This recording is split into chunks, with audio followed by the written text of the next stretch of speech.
जय हिंद दोस्तों, मैं हूं महेंद्र सिंह पंवार और आप सभी लोगों का स्वागत करता हूं डिफेंस मंत्रा के इस YouTube चैनल पर। दोस्तों, आज का जो हमारा टॉपिक है वो बहुत ही इंपॉर्टेंट है क्योंकि आज हम मॉइस्चर इन द एटमॉस्फेयर, उसी के साथ साथ प्रिसिपिटेशन और बहुत सारी टर्मिनोलॉजीज के बारे में इस सेशन में डिस्कस करेंगे जो एग्जाम पॉइंट ऑफ व्यू से बहुत ज्यादा इंपॉर्टेंट रहती है। जैसे आप लोगों ने सुना होगा ड्यू पॉइंट क्या है, आप लोगों ने सुना होगा रेन शैडो इफेक्ट क्या है, आप लोगों ने सुना होगा ओरोग्राफी क्या होता है, आप लोगों ने सुना होगा इवापोरेशन और प्रेसिपिटेशन क्या है, कंडेंसेशन क्या होता है, ये सैचुरेशन ऑफ क्लाउड्स किसे कहते हैं, या फिर क्यूमुलोनिम्बस क्लाउड क्या है और उसका इंपैक्ट क्या है। तो ये सारी बातें एग्जाम पॉइंट ऑफ व्यू से बहुत ही ज्यादा इंपॉर्टेंट है। तो आज के इस सेशन में डिफेंस मंत्रा के यूट्यूब चैनल पर हम यही बात करने वाले हैं। तो फटाफट से जुड़ जाइए और जल्दी से जल्दी इस वीडियो लेक्चर को सभी लोगों को शेयर भी कर दीजिए और सब्सक्राइब और लाइक करना मत भूलना।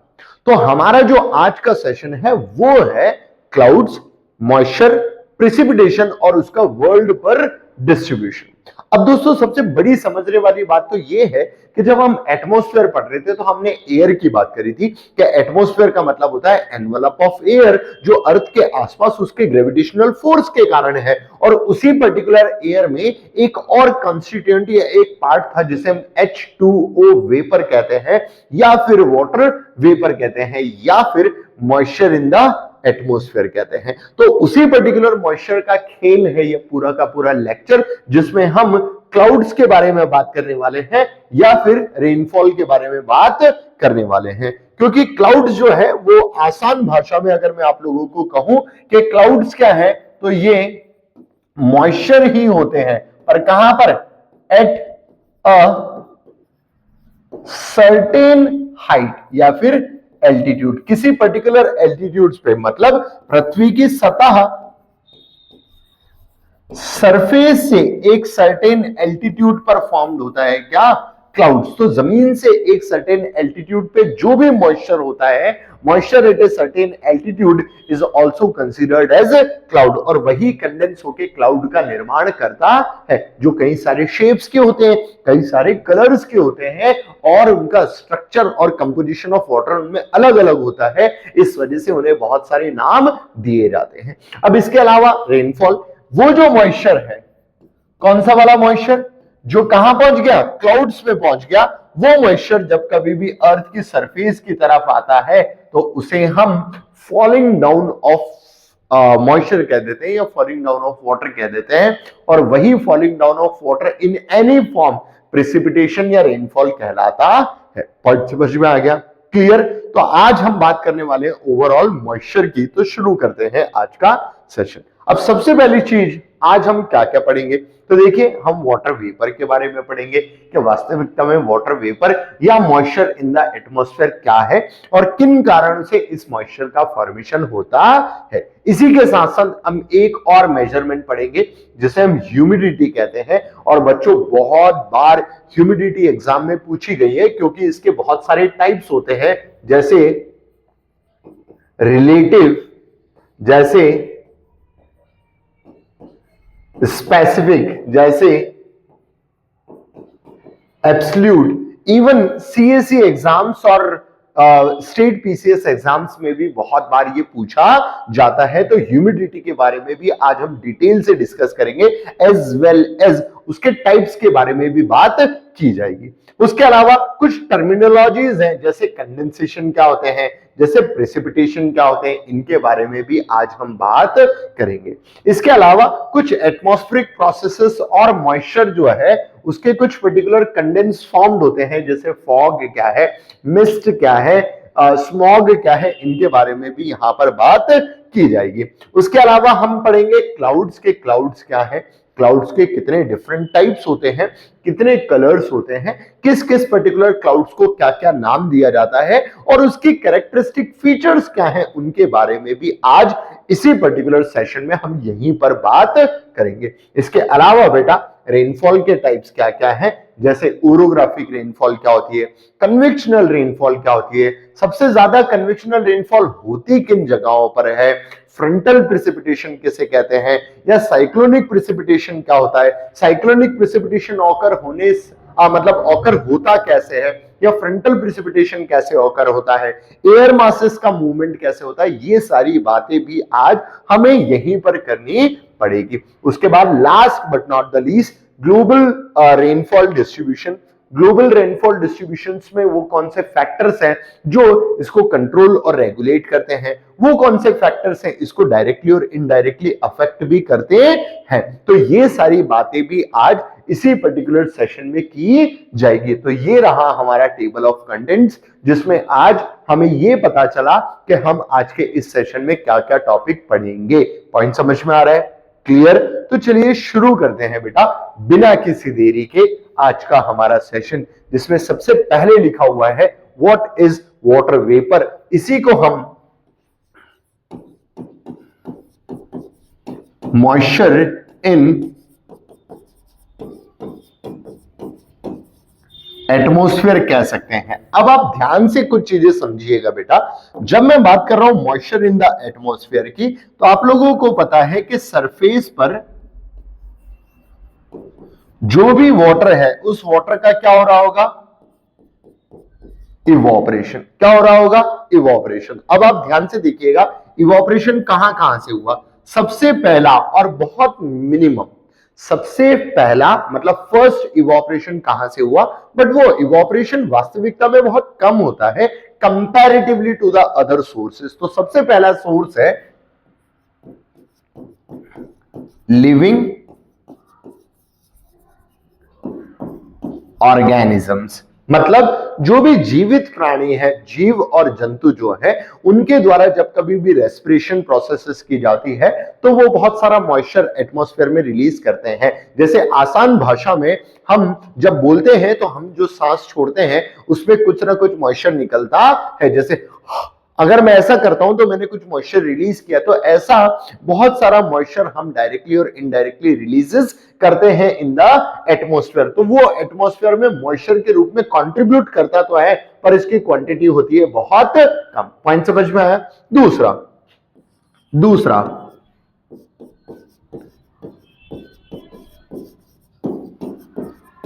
ट्रांसपिरेशन, मतलब लॉस फ्रॉम लीफ। जब कभी भी प्लांट्स की लीफ के द्वारा जो लॉस ऑफ वाटर होता है, जिसे हम ट्रांसपिरेशन कहते हैं, या loss of water during photosynthesis reactions कहा जाता है, उस पर्टिकुलर लॉस ऑफ वाटर से भी मॉइस्चर जो है वो कंट्रीब्यूट होता है इन द एटमॉस्फेयर, और इसकी क्वांटिटी कई ज्यादा होती है। जैसे हम बात करते हैं रेन फॉरेस्ट की बेटा, रेन फॉरेस्ट कौन से? ब्राजील के। रेन फॉरेस्ट कौन से? अमेज़न के या फिर कॉन्गो के। इन पर्टिकुलर रेन फॉरेस्ट में वेजिटेशन जो है वो खुद क्लाउड फॉर्मेशन कर देता है। इस वजह से ऐसा कहा जाता है कि these particular forest area have their own cloud and can cause their own rainfall. तो वहां पर होने का सबसे बड़ा कारण क्या है? वहां का इवोपरेशन। और वो इवोपरेशन कहां से हो रहा है? थ्रू ट्रांसपिरेशन प्रोसेसेस या losses of water from the leaf. तो ये सेकंड सोर्स है, पर इसकी क्वांटिटी कई ज्यादा होती है। पर ये वही होगा जहां पर एक्चुअल में प्लांट प्रेजेंट है। जहां प्लांट नहीं है वहां पर ये वाला इवोपरेशन होने की संभावना बिल्कुल नहीं है। अंडरस्टूड है? समझ में आ रहा है? नेक्स्ट एंड द लास्ट, और यही सबसे ज्यादा कंट्रीब्यूट भी करता है in the moisture in the atmosphere, that is evaporation through surface of ocean or water bodies। Point समझ में आया? मतलब loss of water from the surfaces of the oceans या फिर वाटर बॉडीज। जब कभी भी पानी का लॉस हो रहा हो, कहां से? ओशंस से या वाटर बॉडी से, तो वो भी कंट्रीब्यूट करता है as a moisture in the atmosphere, और इसकी क्वांटिटी सबसे ज्यादा होती है। और ये जो पर्टिकुलर मॉइस्चर है ये पूरे के पूरे वर्ल्ड में ट्रेवल करता है थ्रू परमानेंट विंड्स, और इसी की वजह से हम कह सकते हैं वर्ल्ड में डिस्ट्रीब्यूशन ऑफ वाटर होता है थ्रू दी रेनफॉल। पॉइंट समझ में आया? तो वास्तविकता में मॉइस्चर क्या है? मॉइस्चर का मतलब है H2O इन एयर। अब ये H2O इन एयर है तो guaranteed in the form of होगा क्या, वेपर, यानी कि water vapour present in the air. और सोर्सेस ऑफ वाटर वेपर क्या है ये हमें समझ में आ गया। देखो सोर्सेस ऑफ, आया पॉइंट समझ में। सबसे पहला लिविंग ऑर्गेनिजम्स, दूसरा है transpiration through leaves of the plants and the third is evaporation through the surfaces of the water present at the surface of earth. Point समझ में आ गया। और ये तीनों की तीनों चीजें जो हैं वो कंट्रीब्यूट करती हैं एज ए मॉइस्चर और water vapour in the air. Clear, आई बात समझ में, ठीक है। अब ये जो पर्टिकुलर मॉइस्चर है ये बाद में कंडेंस होता है, कंडेंस होने के बाद अपना टेम्परेचर जब डिक्रीज करता है तो ये लो लाइन क्लाउड्स भी बनाता है, या फिर ये एक एल्टीट्यूड गेन करने के बाद जब कंडेंस होता है तो एक्चुअल क्लाउड्स का फॉर्मेशन करता है। तो ये आगे की बात है, पर पहले हमें ये समझ में आ गया कि H2O वेपर क्या है। और मॉइस्चर जब कभी भी एयर में आता है तो इसका कुछ ना कुछ इंपैक्ट होता है। अब वो क्या होता है वो समझना। तो ये सबसे पहले इसका इंपॉर्टेंस क्या है, इसका इंपॉर्टेंस ये है कि it regulate temperature near earth surface. वाइसो ऐसा क्यों करता है, क्योंकि H2O वेपर एक ग्रीन हाउस गैस है। पॉइंट समझ में आया। क्यों, क्योंकि ये ग्रीन हाउस गैस है तो ग्रीन हाउस इफेक्ट भी लगाएगी, और ग्रीन हाउस इफेक्ट अगर ये लगा रही है तो गारंटीड है इट विल रेगुलेट और maintain the temperature near the surface of the earth. अब near the surface of the earth क्यों बोला, क्योंकि अर्थ के ग्रेविटेशनल फोर्स के द्वारा इसको अर्थ के सरफेस के पास होल्ड किया जाएगा। आई बात समझ में। तो ये इस H2O वेपर का इंपॉर्टेंस भी है। पॉइंट समझ में आ गया। अब आपको यह भी समझ में आ गया होगा इस हिसाब से तो कि sir there are several factor which may control the presence of moisture in the atmosphere. Obvious सी बात है, क्या क्या कंट्रोल करेंगे, जैसे टेम्परेचर, अगर टेम्परेचर ज्यादा तो मॉइस्चर ज्यादा, अगर टेम्परेचर कम तो मॉइस्चर कम। जैसे विंटर्स की अगर हम बात करें तो विंटर्स में एयर जो होती है वो बहुत ड्राई होती है, उसमें मॉइस्चर नहीं होता है, इस वजह से हमें बहुत ज्यादा ड्राइनेस फील हो जाती है, क्योंकि एटमॉस्फेयर में मॉइस्चर नहीं है, क्योंकि टेम्परेचर कम है तो इवापोरेशन हो ही नहीं रहा है। अब आप यहीं से काउंट कर सकते हो कि इवापोरेशन नहीं हो रहा है पर ट्रांसपिरेशन तो होगा ही होगा, पर उसके थ्रू जो वाटर आया वो बहुत कम होता है। मैक्सिमम पार्ट जो होता है वो किसका आता है, through evaporation of surfaces. Point समझ में आ गया, क्लियर। इसके अलावा लैटिट्यूड, जैसे जैसे लैटिट्यूड बढ़ेगी तो हमें पता है लैटिट्यूड के बढ़ने पर टेम्परेचर बढ़ जाता है तो इवापोरेशन कम, सॉरी लैटिट्यूड के बढ़ने पर टेम्परेचर कम होता है तो इवापोरेशन भी क्या होना चाहिए, कम ही होना चाहिए। आई बात समझ में, क्लियर। फिर उसके बाद आगे हम बात करते हैं प्रेजेंस ऑफ वेजिटेशन। अगर वेजिटेशन ज्यादा है तो गारंटीड है मॉइस्चर ज्यादा ही होगा, अगर वेजिटेशन कम है तो मॉइस्चर कम हो जाएगा, क्योंकि हमने अभी एक फैक्टर देखा कि वेजिटेशन के प्रेजेंस होने से मॉइस्चर की क्वांटिटी अफेक्टेड होती है। आई बात समझ में, क्लियर। तो these are the factors that affecting water vapour in the air. और एयर में वाटर वेपर का मतलब हमें समझ में आ गया कि वो वास्तविकता में है क्या, और हमने ये भी समझा कि उसका इंपॉर्टेंस क्या था। तो आगे देखते हैं लिखा क्या हुआ है। देखिए, gaseous form of water in the atmosphere is called water vapour. Sources of all precipitation, sources of all precipitation मतलब एक्चुअल में जो वाटर वेपर है ये सोर्स होता है प्रेसिपिटेशन का, क्योंकि मैंने आपको बताया जब ये मॉइस्चर ऊपर जाता है तो क्लाउड फॉर्म करता है और वही क्लाउड रेनफॉल कॉज करता है, तो ये सोर्सेस है। इसकी वेरिएशन जो है वो 0 to 4% होती है एटमॉस्फेरिक वॉल्यूम की अगर हम बात करें तो। Added to the atmosphere through evaporation and transpiration. देखो यहां पर हम लोगों ने वो पॉइंट दे दिया कि इसका सोर्स क्या है, इसका सोर्स क्या है, तो एक्चुअल में इसका सोर्स जो है वो इवापोरेशन भी है और ट्रांसपिरेशन भी है। तो इवापोरेशन और ट्रांसपिरेशन दोनों ही इसके सोर्सेस होते हैं, और इन पर्टिकुलर सोर्सेस में जो एक्चुअल बड़ा सोर्स है वो है इवापोरेशन, और ट्रांसपिरेशन कहां पर है, जहां पर वेजिटेशन बहुत ज्यादा है। तो ये पॉइंट भी आप लोगों को याद रखना है। इसमें भी मैंने एग्जांपल बताया बेटा, एक एग्जांपल है कोंगो और एक एग्जाम्पल है अमेज़न। पॉइंट समझ में आया? ये दो वो मेजर एग्जांपल्स जो आपको याद रखने हैं जहां पर मॉइस्चर जो होता है वो होता है through the process of transpiration, जो लॉस ऑफ वाटर होता है from the leaves of the plant. बात समझ में आ रही है ना? क्लियर? चलिए आगे बढ़ते हैं। नेक्स्ट यहां पर लिखा हुआ है डिस्ट्रीब्यूशन ऑफ वाटर वेपर। अब हमने ये बताया कि वास्तविकता में ये जो अमाउंट ऑफ वाटर वेपर है ये ऐसे कौन से फैक्टर्स हैं जिन पे डायरेक्टली अफेक्ट करता है। तो हमने वेजिटेशन भी देखा, हमने लैटिट्यूड भी देखी, हमने एल्टीट्यूड भी देखी, ऐसे बहुत सारे फैक्टर्स है। तो यहाँ पर कुछ थॉरली लिखे हुए भी है, वो सिंपली रीड कर लेते हैं। डिक्रीज विथ हाइट, ऑब्वियस सी बात है, एल्टीट्यूड गेन होने पर, क्या गेन होने पर? एल्टीट्यूड अगर इंक्रीज होती है तो टेम्परेचर डिक्रीज होता है, एज वेल एज एल्टीट्यूड के इंक्रीज होने पर वेपर कंटेंट भी कम हो जाता है। क्यों? क्योंकि ग्रेविटेशनल फोर्स उसे खींच लेता है। ये बात मैं आप लोगों को बता चुका हूं। तो एल्टीट्यूड के साथ ये क्या होगा? डिक्रीज हो गया, ऑब्वियस सी बात है। Decrease from equator towards the pole, मतलब लैटिट्यूड अगर इंक्रीज हो रही है तो गारंटेड है मॉइस्चर जो होगा वो क्या हो जाएगा? डिक्रीज हो जाएगा। ये बात भी हम बात कर चुके हैं, क्योंकि जैसे जैसे लैटिट्यूड बढ़ता है वैसे वैसे टेम्परेचर कम हो जाता है। ये प्रीवियस क्लासेस में हम पढ़ चुके हैं। इसके आधार पर हमने 3 जोन्स भी पढ़े थे बेटा, शायद आप लोग को याद होगा, torrid zone, temperate zone, frigid zone. तो जोन्स बढ़ते हैं मतलब हीटिंग इफेक्ट कम हो जाता है, ऐसा हम पढ़ चुके हैं। मैक्सिमम कंसंट्रेशन जो होता है वो वार्म में होता है और वेट ट्रॉपिकल रीजन्स में होता है, मतलब सबसे ज्यादा कंसंट्रेशन जो होता है मॉइस्चर का इन द एटमॉस्फेयर लगभग 4% के आसपास, वो कहां पर होता है?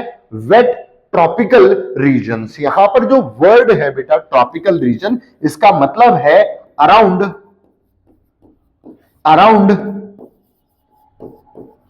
इक्वेटर टू, आया पॉइंट समझ में? इक्वेटर टू ट्रॉपिक्स वाले जो रीजन होते हैं उन पर्टिकुलर रीजन्स को ट्रॉपिकल एरियाज कहा जाता है। उसके ऊपर वाले एरियाज जो होते हैं वो सब ट्रॉपिकल एरियाज कहलाते हैं। आई बात समझ में? और ये जो पर्टिकुलर ट्रॉपिकल एरियाज होते हैं यहां पर टेम्परेचर जो होता है वो हमेशा बहुत ज्यादा होता है, और टेम्परेचर ज्यादा होने के कारण यहां पर मॉइस्चर कंटेंट भी बहुत ज्यादा होना वाजिब है, इसमें कोई दो राय नहीं है। बच्चों आप लोगों को अगर मैप के थ्रू में बताऊं ना, तो ये रहा इक्वेटोरियल रीजन, और ये रहा ट्रॉपिक ऑफ कैंसर, और ये रहा ट्रॉपिक ऑफ कैप्रिकॉन, और ये रहा the world largest forest named as the forest of Amazon, जो ब्राजीलियन रीजन में लोकेटेड है। वेनेजुएला, ब्राजील, ये कुछ पार्ट्स उसके अंदर आते हैं। और ये जो पर्टिकुलर पूरा का पूरा ब्राजीलियन फॉरेस्ट है, जिसे हम अमेज़न फॉरेस्ट के नाम से भी जानते हैं, वो लंग्स ऑफ द वर्ल्ड कहलाता है, क्योंकि उसकी डेंसिटी इतनी ज्यादा है और वो बहुत ज्यादा ऑक्सीजन प्रोड्यूस करता है। अब ऑक्सीजन प्रोड्यूस कर रहा है तो गारंटेड है मॉइस्चर भी प्रोड्यूस करता होगा। That's why they have their own cloud, और उसी वजह से वहां पर हर दिन डेली शाम को या फिर इवनिंग्स में या फिर मतलब कह सकते हैं कि second half of the day में रेनफॉल होती ही होती है। ये पॉइंट आप लोगों को याद रखना है। तो इसका सबसे बड़ा कारण क्या है? ये पॉइंट समझ में आ गया? क्लियर? That's it.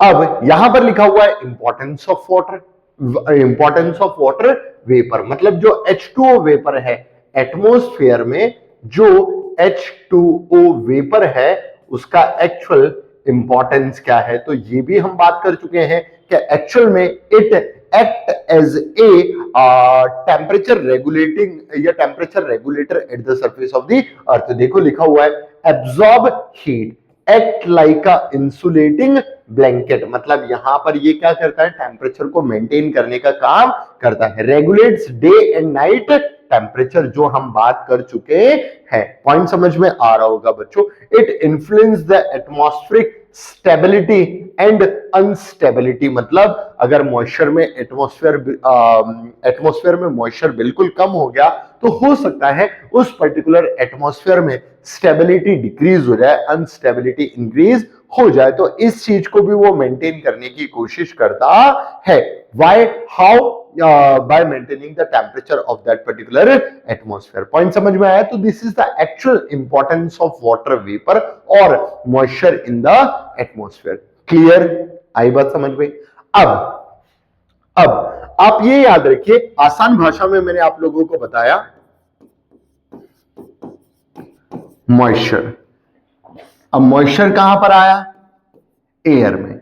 एयर में जो मॉइस्चर आया उसको कैसे मेजर किया जाए या कैसे पता किया जाए, मतलब यहां पर क्वेश्चन अराइज होता है हाउ टू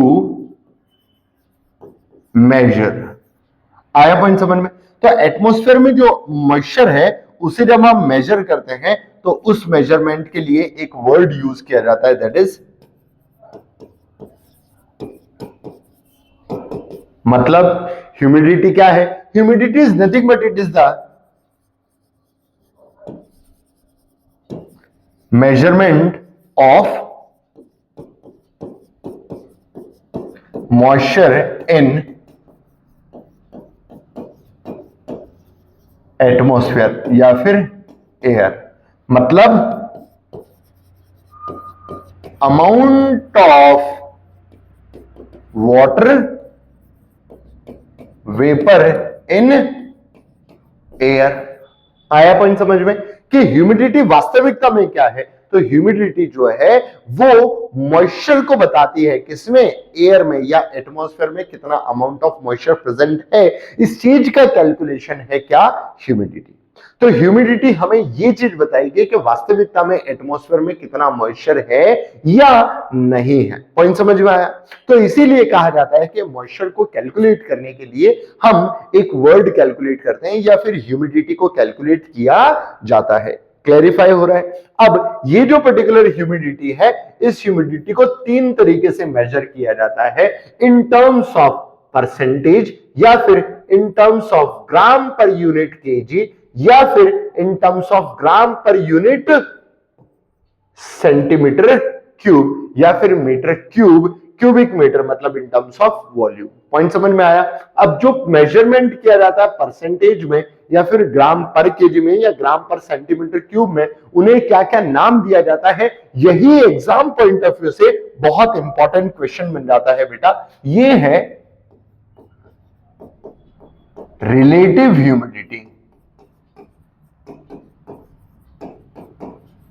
क्या है? Relative humidity. जिसे in terms of KG calculate किया गया है वो है स्पेसिफिक ह्यूमिडिटी। क्या है? Specific humidity. और जिसे in terms of volume calculate किया जाता है वो होती है एब्सोल्यूट ह्यूमिडिटी। आई बात समझ में? अब आप ये बात याद रखिए कि मैंने बोला amount of moisture in the atmosphere. अगर जो एयर है उसमें मॉइस्चर का कंटेंट मैक्सिमम हो गया, मैंने क्या कहा? मैंने आप लोगों से ये कहा कि इतनी एयर है, इस एयर में कुछ अमाउंट ऑफ मॉइस्चर है। अगर ये मॉइस्चर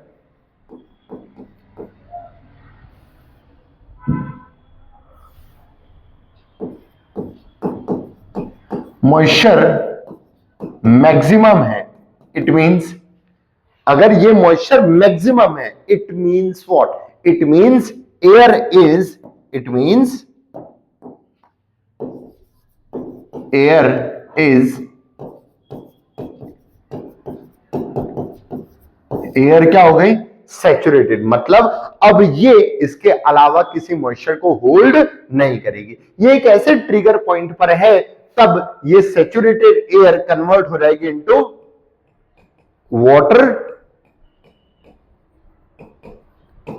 ड्रॉपलेट्स। आया पॉइंट समझ में? और वो जो पर्टिकुलर वाटर ड्रॉपलेट्स है वो अर्थ के सरफेस पर आ जाएंगे इन the form of rainfall.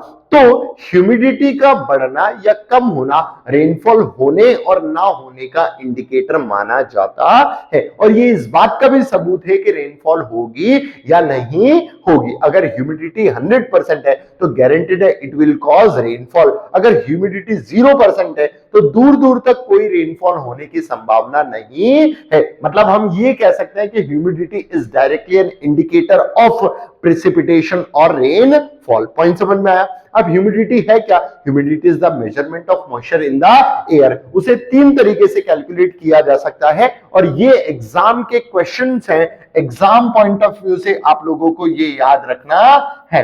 Humidity which measured in terms of percentage उसे कहा जाता है रिलेटिव ह्यूमिडिटी। ह्यूमिडिटी जिसे ग्राम पर यूनिट केजी में कैलकुलेट किया जाता है उसे कहा जाता है स्पेसिफिक ह्यूमिडिटी। और ह्यूमिडिटी जिसे ग्राम पर सेंटीमीटर क्यूब में कैलकुलेट किया जाता है या यूनिट वॉल्यूम में कैलकुलेट किया जाता है उसे कहते हैं एब्सोल्यूट ह्यूमिडिटी। पॉइंट समझ में आ रहा है बेटा? अगर नहीं आ रहा हो तो कुछ वर्ड्स हैं। देखो रिलेटिव जो है वो तो हमेशा जिसके रिलेट में कर रहे हैं वो परसेंटेज में होगा, इसमें कोई डाउट नहीं है। स्पेसिफिक का के ऐसे रिलेट कर लो, स्पेसिफिक यानी कि केजी। एब्सोल्यूट यू वर्ड आ रहा है तो यू को वी से कैलकुलेट कर लो, VOLUME वॉल्यूम ऐसे कर लो। तो एब्सोल्यूट हो सकता है वॉल्यूम से रिलेट कर पा रहा हो, स्पेसिफिक केजी यानी कि किलोग्राम से रिलेट कर पा रहा हो, और रिलेटिव जो है वो तो परसेंटेज ही होगा क्योंकि हम किसी के सापेक्षता बात कर रहे हैं, उसके रिलेटिव में बात कर रहे हैं। तो गारंटीड रिलेटिव ह्यूमिडिटी आपको समझ में आ ही रहा होगा। जब कभी भी हम गूगल वेदर देखते हैं, याहू वेदर देखते हैं, किसी भी प्रकार का जो वेदर ऐप है उसमें जो ह्यूमिडिटी बताई जाती है इन टर्म्स ऑफ परसेंटेज वो क्या होती है? रिलेटिव ह्यूमिडिटी, जो अपने आप में इंडिकेटर भी होती है किसका? अमाउंट ऑफ रेनफॉल होने का, कि प्रेसिपिटेशन होगा या नहीं होगा। आई बात समझ में? तो ह्यूमिडिटी आसान भाषा में समझ में आ गई कि क्या है। चलिए समझते हैं अपन आगे। Humidity clear?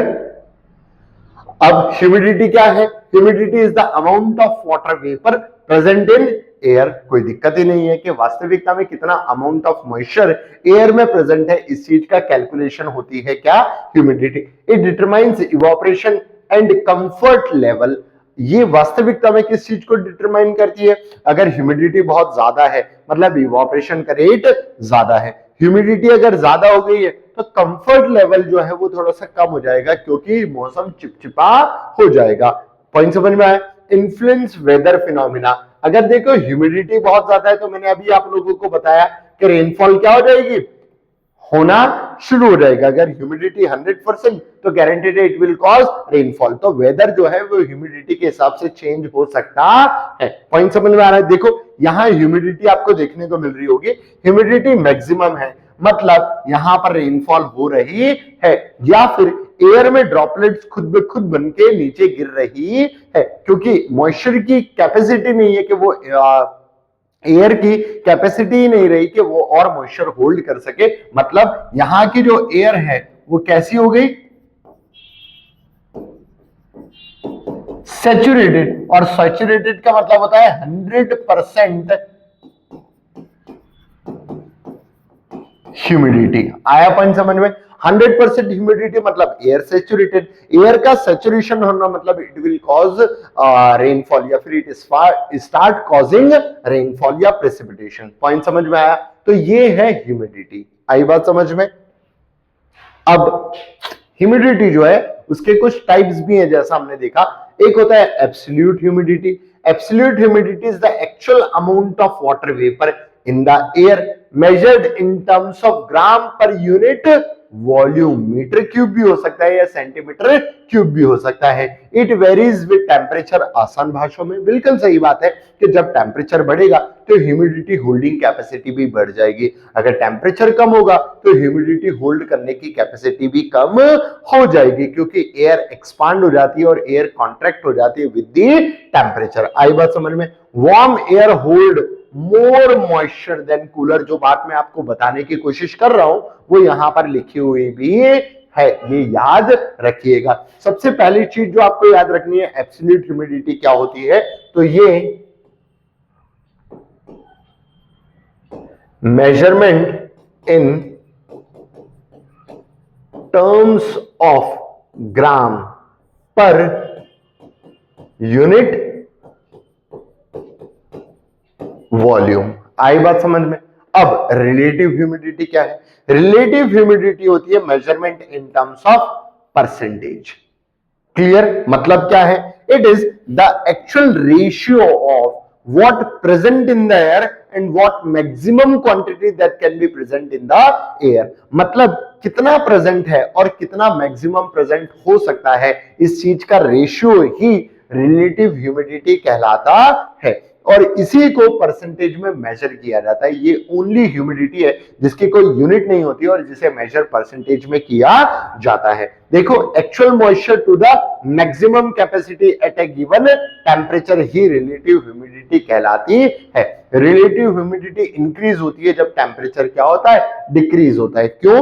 क्योंकि मॉइस्चर कंटेंट जो है वो तो सेम ही है, पर टेम्परेचर कम होगा तो एयर मास जो है वो कॉन्ट्रैक्ट हो जाएगा, तो कम एरिया में ज्यादा मॉइस्चर का प्रेजेंट हो जाना मतलब रिलेटिव ह्यूमिडिटी इंक्रीज हो जाना। आप ये भी समझ सकते हैं बेटा, जब कभी भी बारिश होने वाली होती है तो थोड़ा सा अंधेरा छा जाता है। अंधेरा छा जाता है मतलब सनलाइट कम हो जाती है। सनलाइट अगर कम हो रही है तो टेम्परेचर कम हो गया, ठंडक हो गई, और ठंडक हो गई तो गारंटीड है बारिश होने के चांसेस और बढ़ गए। तो इस चीज से आप ये रिलेट कर पा रहे होंगे जो आपने वास्तविक में रियल लाइफ में एक्सपीरियंस भी किया होगा। पॉइंट समझ में आया? क्लियर? चलिए आगे।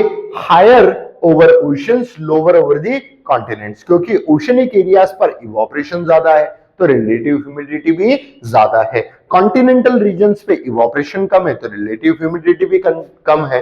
Controls the rate of evaporation. Obvious सी बात है, अगर ह्यूमिडिटी मैक्सिमम हो चुकी है तो गारंटीड है वो इवोपरेशन को स्टॉप कर देगी और रेनफॉल को स्टार्ट कर देगी। मतलब यहां पर आसान भाषा में ये समझिए कि ये एक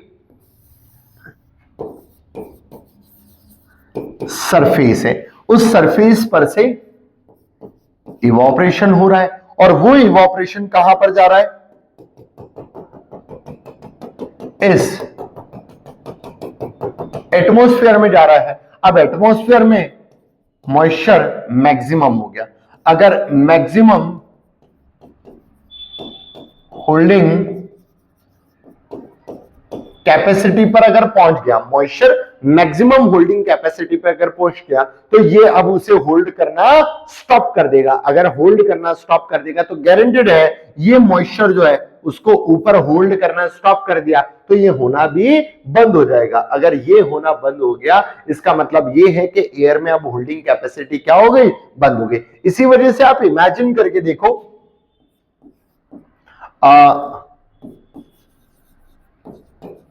रेनी सीजन्स, इसमें आपने देखा होगा क्लॉथ्स जो होते हैं, कपड़े जो होते हैं वो जल्दी नहीं सूखते हैं। क्यों? क्योंकि रेनी सीजन में मॉइस्चर एयर में क्या होता है, मैक्सिमम। मतलब ह्यूमिडिटी क्या है, ह्यूमिडिटी क्या हुई, मैक्सिमम। अगर ह्यूमिडिटी मैक्सिमम है तो इवोपरेशन क्या हो गया। आया पॉइंट समझ में? क्लैरिफाई हुआ? Then that's it. चलिए, तो यहां पर लिखा हुआ है it control the rate of evaporation, ये हमें समझ में आ गया। इसके अलावा जो तीसरी टाइप ऑफ ह्यूमिडिटी है वो मैंने आप लोगों को बता दिया, दैट इज स्पेसिफिक ह्यूमिडिटी। कौन सी ह्यूमिडिटी? Specific humidity. स्पेसिफिक ह्यूमिडिटी जो होती है, स्पेसिफिक ह्यूमिडिटी मतलब measurement of humidity in terms of gram per unit KG. मतलब क्या हुआ, moisture present in unit KG of air. आया पॉइंट समझ में कि एक यूनिट केजी ऑफ एयर में कितना ग्राम मॉइस्चर प्रेजेंट है। Gram moisture present in unit KG of air, इसी पर्टिकुलर चीज को कहा जाता है स्पेसिफिक ह्यूमिडिटी। आई बात समझ में? ये एग्जैक्ट स्पेसिफिक टाइम पे स्पेसिफिक टेम्परेचर में कितना मॉइस्चर स्पेसिफिकली प्रेजेंट है इस बात का संकेत देता है। पॉइंट समझ में आ गया? That's it. क्लियर? अब यहां पर हम समझते हैं बच्चों कुछ और पर्टिकुलर पॉइंट्स जो थोड़े से इंपॉर्टेंट है और एग्जाम पॉइंट ऑफ व्यू से भी आप लोगों को याद रखना है। एक पॉइंट होता है ड्यू पॉइंट।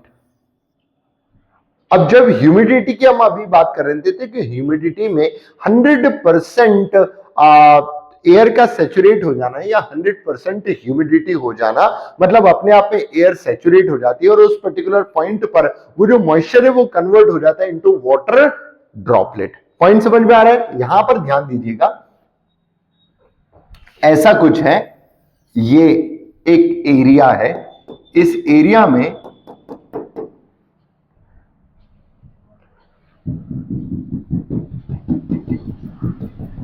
ये हमने मॉइस्चर इकट्ठा कर दिया। अब ये जो पर्टिकुलर मॉइस्चर है, ये मॉइस्चर मैक्सिमम क्वांटिटी है, इसके बाद ये अब और होल्ड नहीं हो सकता। अगर ये और नहीं हो सकता तो गारंटेड है ये जो पर्टिकुलर मॉइस्चर है, ये moisture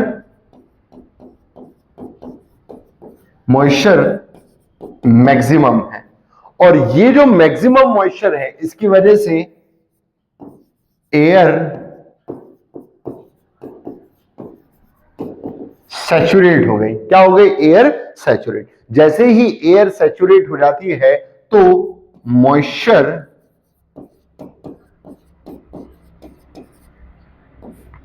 turn into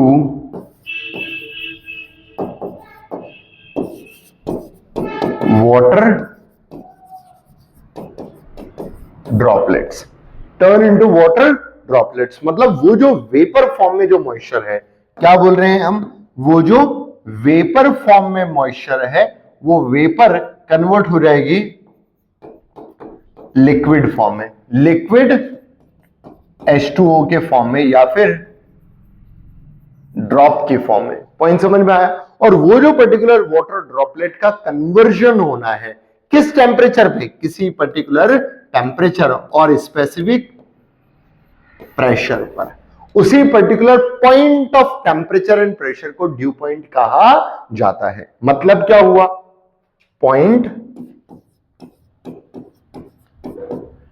eight which air get saturated and turn into drop from vapor। मतलब वेपर का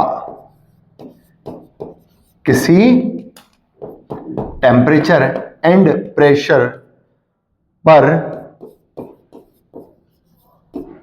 ड्रॉपलेट में कन्वर्ट होना, इसी को कहा जाता है ड्यू। आई बात समझ में? क्लियर? मतलब ये वो पर्टिकुलर पॉइंट है जिसमें अनसैचुरेटेड एयर भी सैचुरेट हो जाती है और सैचुरेट होने के बाद वो जो वाटर वेपर है वो कन्वर्ट होके ड्यू बना लेती है। बच्चों ये बात अक्सर आप लोगों ने सुनी होगी, क्रिकेट स्टेडियम्स में इवनिंग टाइम में, ठंड के दिनों में इवनिंग टाइम में एक फैक्टर काम करता है जिसे ड्यू फैक्टर कहा जाता है। तो जब कभी भी विंटर सीजन होते हैं, टेम्परेचर इवनिंग में जैसे ड्रॉप होता है और उस पर्टिकुलर स्टेडियम में हजारों की तादाद में जनसंख्या होने के कारण काफी सारा मॉइस्चर आ जाता है, तो टेम्परेचर जैसे ही डिक्रीज होता है तो वो मॉइस्चर अपने आप को कंडेंस करके कन्वर्ट कर लेता है इनटू वाटर ड्रॉपलेट, और वो ड्रॉपलेट घास के मैदान पे, घास की पत्तियों के ऊपर आपको नजर आती है, जिसे आप ड्यू फैक्टर के रूप में समझते हैं। पॉइंट समझ में आया? तो वो जो ड्यू है वो किस टेम्परेचर और प्रेशर पे और किस पॉइंट पर बनी, उसी को ड्यू पॉइंट कहा जा रहा है। पॉइंट समझ में आ रहा होगा? आई बात समझ में? क्लियर? चलिए थ्योरी क्या कह रही है वो समझते हैं। देखो टेम्परेचर है eight which air become, temperature at which air become saturated, और सैचुरेशन के सामने एक वर्ड लिखा हुआ है कि रिलेटिव ह्यूमिडिटी बिकम 100%। इसकी वजह से air can not hold more moisture and condensation begins, और जैसे ही कंडेंसेशन बिगेन होगा एयर जो है वो किस में कन्वर्ट हो जाएगी? ड्रॉप में। आया पॉइंट समझ में? क्लैरिफाई हुआ। देखो वो क्या बना रही है, देखो temperature at which air become saturated and water vapour condenses into liquid water due और वाटर ड्रॉपलेट्स। और उन्हीं पर्टिकुलर देखो ड्यूज को कहा जा रहा है, एक ऐसा टेम्परेचर जिसमें ड्यू फॉर्मेशन होना शुरू हो जाता है, उसी को कहा जा रहा है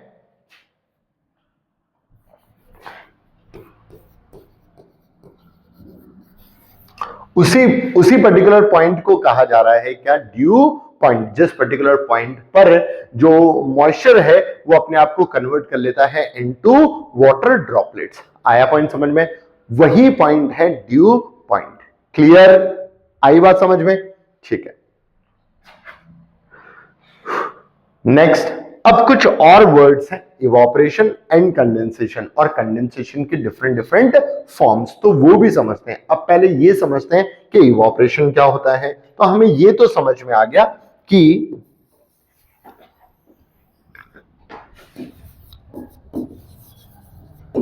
सरफेस, इस सरफेस पे कभी भी सन जब कभी भी अपना सोलर रेडिएशंस फॉल आउट करता है, उस सोलर रेडिएशंस की वजह से, सोलर रेडिएशंस की वजह से क्या होता है, इवोपरेशन।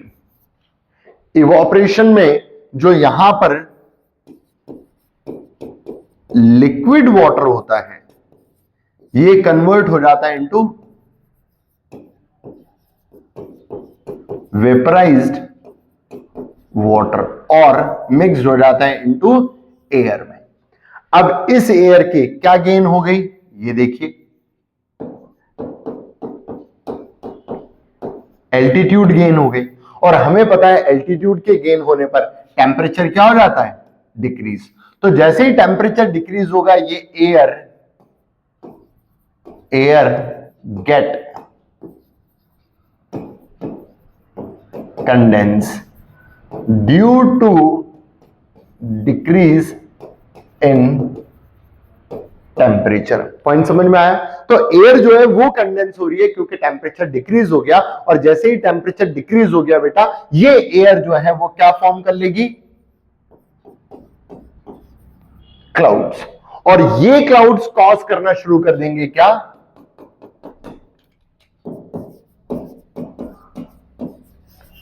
रेनफॉल, या फिर प्रेसिपिटेशन, जिसका मतलब होता है falling down of water in any form. मतलब बादलों से पानी का गिरना किसी भी पर्टिकुलर रूप में, हो सकता है वो सॉलिड फॉर्म भी हो सकता है वो लिक्विड फॉर्म भी हो सकता है वो सॉलिड फॉर्म बूंद के बराबर की फॉर्म्ड होके आ रही हो, जैसे हम स्लीट फॉल भी कह सकते हैं, या हेल्स फॉल भी कह सकते हैं, या स्नो फॉल, या फिर रेन फॉल भी कह सकते हैं ना। इन पर्टिकुलर रूप में ये पृथ्वी की सतह पर आ सकती है। तो एक प्रोसेस थी जिसे हमने इवोपरेशन कहा, और टेम्परेचर कम होने के कारण दूसरी प्रोसेस हुई जिसे हमने कंडेंसेशन कहा। और जब कंडेंसेशन हो रहा होगा तब एयर सैचुरेट हो चुकी होगी, जिसके कारण वो प्रेसिपिटेशन कॉज करता होगा या करने की कोशिश करेगा। आई बात समझ में, क्लियर। तो ये होता है इवोपरेशन और कंडेंसेशन। अगेन बहुत सारे ऐसे फैक्टर्स हैं जो इवोपरेशन के लिए हमने देखे कि कौन से फैक्टर्स उसे अफेक्ट करते हैं। तो आसान भाषा में ये कहें कि टेम्परेचर एक ऐसा फैक्टर है जो इवोपरेशन प्लस कंडेंसेशन को अफेक्ट करता है। आई बात समझ में, क्लियर। चलिए अब ये जो पर्टिकुलर इवोपरेशन और कंडेंसेशन है, इनकी इवोपरेशन तो आपको समझ में आया, कंडेंसेशन का मतलब water vapour convert into liquid. ये देखिए जब कभी भी वाटर वेपर वापस से लिक्विड में कन्वर्ट हो जाए इसे कंडेंसेशन कहा जाता है। कब ऑकर होता है, ये ऑकर होता है जब कभी भी कूलिंग होती है, मतलब टेम्परेचर क्या होना चाहिए, डिक्रीज। जैसे हमने एक फ्रिज में से गिलास निकाला है जिसमें आइस क्यूब्स है, और जैसे ही इसे बाहर रखा होगा तो एयर का जो मॉइस्चर था, कौन सा, एयर मॉइस्चर। आसान भाषा में आप ये समझिए बेटा, एयर मॉइस्चर, ये रहा एयर मॉइस्चर। एयर मॉइस्चर किसके कांटेक्ट में आया, contact with glass, contact with glass, glass के कांटेक्ट में आया। तो इस एयर मॉइस्चर का टेम्परेचर क्या हुआ, कम। ये देखो अब अगर टेम्परेचर कम हो गया तो गारंटीड है बेटा ये क्या हो जाएगा, कंडेंस, और कंडेंस हुआ तो क्या बनना चाहिए, ये देखो ड्यूज बन तो गई, इतनी सारी ड्यूज इस ग्लास के सरफेस पे लगी हुई है। तो यही कहा जा रहा है कि कंडेंसेशन है क्या, कंडेंसेशन है वाटर वेपर का लिक्विड में कन्वर्ट हो जाना। क्यों होना, क्योंकि इसका टेम्परेचर कम हो जाता है। किस पे डिपेंड करता है, कूलिंग डिग्री पर डिपेंड करता है, प्लस ह्यूमिडिटी पर डिपेंड करता है। ये एक इंपॉर्टेंट फैक्टर है, याद रखना। मतलब मॉइस्चर एयर में अगर होती ही नहीं तो क्या कोई चीज कंडेंस होती, नहीं होती। मतलब क्या हुआ कि ये जो पर्टिकुलर ग्लास है अगर ये फ्रीज में ही रखा हुआ है तो क्या इसकी सरफेस पे आपको ड्रॉपलेट देखने को मिलती है, नहीं मिलती है, क्योंकि फ्रीजर से बाहर निकाल के जब आप बाहर रखते हैं ओपन स्पेस या एयर या रूम में रखते हैं तब आपको ऐसा सिनेरियो देखने को मिलता है। अगर फ्रीजर में ग्लास रखा हो तो ऐसा कोई भी सिनेरियो नहीं देखने को मिलेगा। मतलब there should be a presence of humidity, क्योंकि फ्रीजर के अंदर तो ह्यूमिडिटी है ही नहीं। आई बात समझ में, ये हुआ। नेक्स्ट टेम्परेचर, बिल्कुल सही बात है, प्रेशर हमेशा एक्ट करेगा ही करेगा, दैट्स इट। नेक्स्ट क्या होता क्या है इसमें, इसमें एयर टेम्परेचर जो है वो फॉल हो जाता है बिलो ड्यू पॉइंट। मतलब एयर का जो टेम्परेचर है वो फॉल हो जाता है कितना, बिलो ड्यू पॉइंट। उसी के कारण ड्यू का फॉर्मेशन हो जाता है। वॉल्यूम एंड टेम्परेचर ड्रॉप्स और मॉइस्चर इज एडेड। आई बात समझ में, इसी वजह से वो मॉइस्चर ग्लास के सरफेस पे एड ऑन होता हुआ नजर आ रहा है। इसी चीज को, इसी प्रक्रिया को कंडेंसेशन कहा जाता है। आई बात समझ में, यानी कि कंडेंसेशन आसान भाषा में क्या हुआ, conversion of water vapour into liquid water due to decrease in temperature, और वही पर्टिकुलर प्रोसेस को कंडेंसेशन कहा जाता है। अब ये एक सर्टेन हाइट पर हो तो क्या होगा, वो वाटर वेपर मॉइस्चर से कन्वर्ट होके जो कंडेंस फॉर्म बनाती है उसी को हम क्लाउड्स कहते हैं। Cloud is nothing but it is a condense form of water vapour eight a certain height. मतलब कुछ ऊंचाई के बाद यही मॉइस्चर कंडेंस होके क्या बना रहे हैं, क्लाउड्स बना रहे हैं। आई बात समझ में, क्लियर, दैट्स इट। अब इवोपरेशन क्या है, इवोपरेशन का है लिक्विड का कन्वर्ट हो जाना इनटू गैस। किसके कारण, हीट के कारण। मतलब टेम्परेचर का क्या होगा, बढ़ना, driven by heat. Higher when temperature increases, air is dry, wind speed ज्यादा, अनसैचुरेटेड एयर जो है वो भी इसको बहुत ज्यादा अट्रैक्ट करती है। आई बात समझ में, क्लियर, दैट्स इट। नेक्स्ट, अब ड्यू क्या है, वाटर ड्रॉपलेट्स।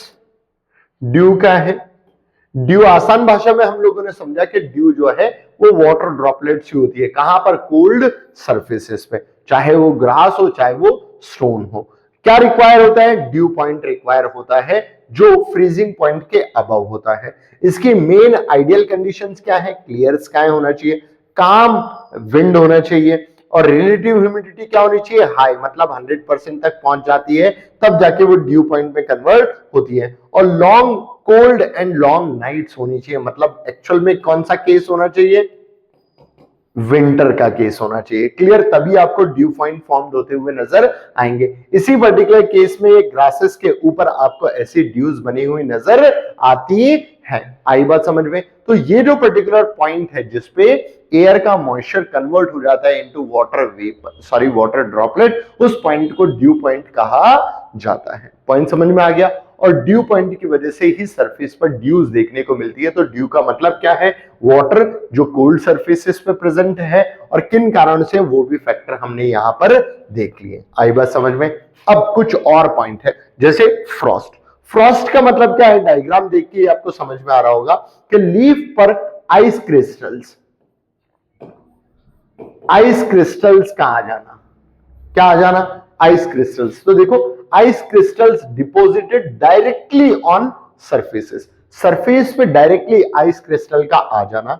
ड्यू पॉइंट जो है वो कहां हो रहा है, बिलो फ्रीजिंग पॉइंट। जब ड्यू बन रही है तो हमने देखा था due point above freezing point होना चाहिए, पर यहां पर due point below freezing point आना है। कंडेंसेशन जो है वो सिमिलर टू ड्यू पॉइंट ही है, बस टेम्परेचर जो है वो बिलो फ्रीजिंग पॉइंट होगा तो क्या बन जाएगा, फ्रॉस्ट बन जाएगा। आई बात समझ में, जिसे हम हमारी भाषा में पाला पड़ना कहते हैं कि फसलों पर जब पाला पड़ जाता है तो फसल जो हो जाती है वो जल जाती है। क्यों? Due to latent heat of ice, जो आइस के अंदर की लेटेंट हीट होती है उसके कारण, उसके हीटिंग इफेक्ट के कारण ये इंपैक्ट देखने को मिलता है। पॉइंट समझ में आ गया? तो हमने कुछ पॉइंट समझे, इवोपरेशन क्या होता है, कंडेंसेशन क्या होता है, ड्यू क्या होता है, फ्रॉस्ट क्या होता है। अब हम कुछ और वर्ड्स भी समझ लेते हैं, जैसे आप लोगों ने सुना होगा फॉग। फॉग का मतलब कोहरा, आसान भाषा में अगर हम लोग कहें, पर ये होता क्या है, देखो ये रहा हमारा सरफेस, सरफेस के पास ही अगर एयर कंडेंस हो जाए, कहां पर? सरफेस के, air condense near to surface, air जो है वो कंडेंस हो गई, कहां पर? Near to surface. तो इसी पर्टिकुलर कंडेंस एयर को कह दिया जाएगा क्या? फॉग। अब नियर टू सरफेस नहीं हो, सरफेस से थोड़ी दूर हो जाए, कहां पर? मतलब एट अ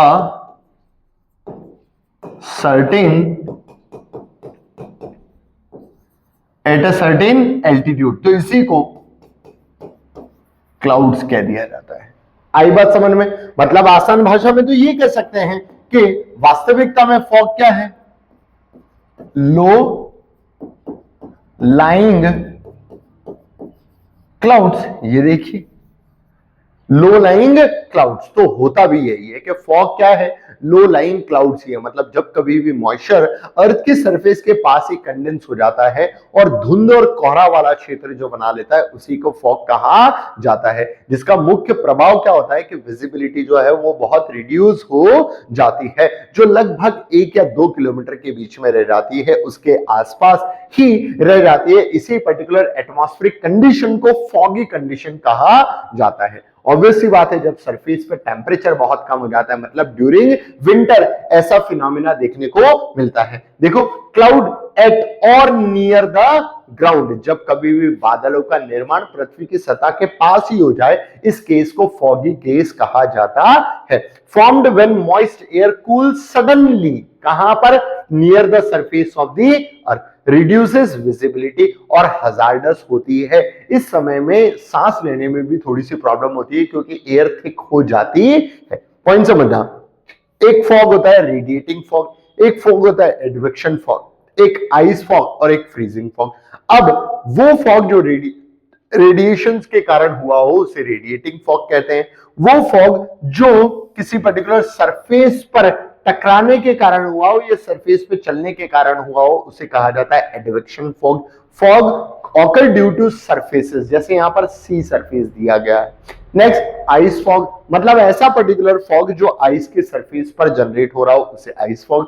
और वो फॉग जो फ्रीजिंग पॉइंट होने के कारण जनरेट हो रहा है, जिसे हमने जैसे हमने अभी फ्रॉस्ट पढ़ा था, ऐसे पर्टिकुलर केसेस में जो फॉग जनरेट हो रहा हो उसे हम कह सकते हैं फ्रीजिंग फॉग। पॉइंट समझ में आ गया? तो फॉग जो है वो सिंपली है लो लाइंग क्लाउड्स, और ये किसी भी कारण से फॉर्म हो सकते हैं। Radiations, excessive loss of heat radiations हो जाए तो भी हो सकता है, या फिर सरफेसेस के फ्रिक्शन के थ्रू भी हो सकता है, सरफेसेस के वार्म या कोल्ड सरफेस होने के कारण भी हो सकता है, या फिर किसी भी पर्टिकुलर आईसी रीजन्स में भी जब चीजें बहुत ज्यादा ड्राई होती है तो उसमें से जो जनरेट होने वाली फ्यूम्स है उसके द्वारा फॉग हो जाता है, या फिर फ्रीजिंग फॉग हो सकता है। पॉइंट समझ में आ गया? सबसे बड़ी परेशानी क्या होती है? विजिबिलिटी इसकी रिड्यूस हो जाती है। होता कब है? During winters. आया पॉइंट समझ में? और ये सारी चीजें मैंने आप लोगों को एक्सप्लेन कर दी है, मुझे नहीं लगता इसमें कोई डाउट रहा होगा। अब फॉग के साथ एक बड़ी परेशानी है यार। क्या? फॉग का मतलब क्या है? फॉग का मतलब है क्लाउड्स एट और नियर सरफेस, और सरफेस के पास ह्यूमन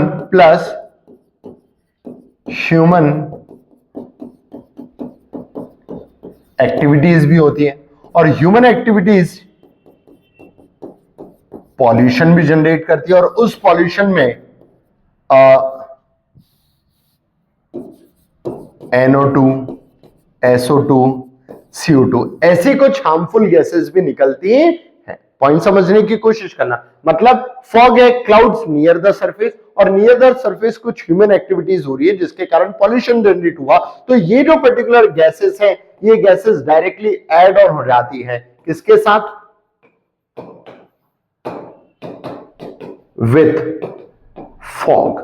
तो क्या बना लेती है? रिजल्ट क्या निकलता है? रिजल्ट्स इन टू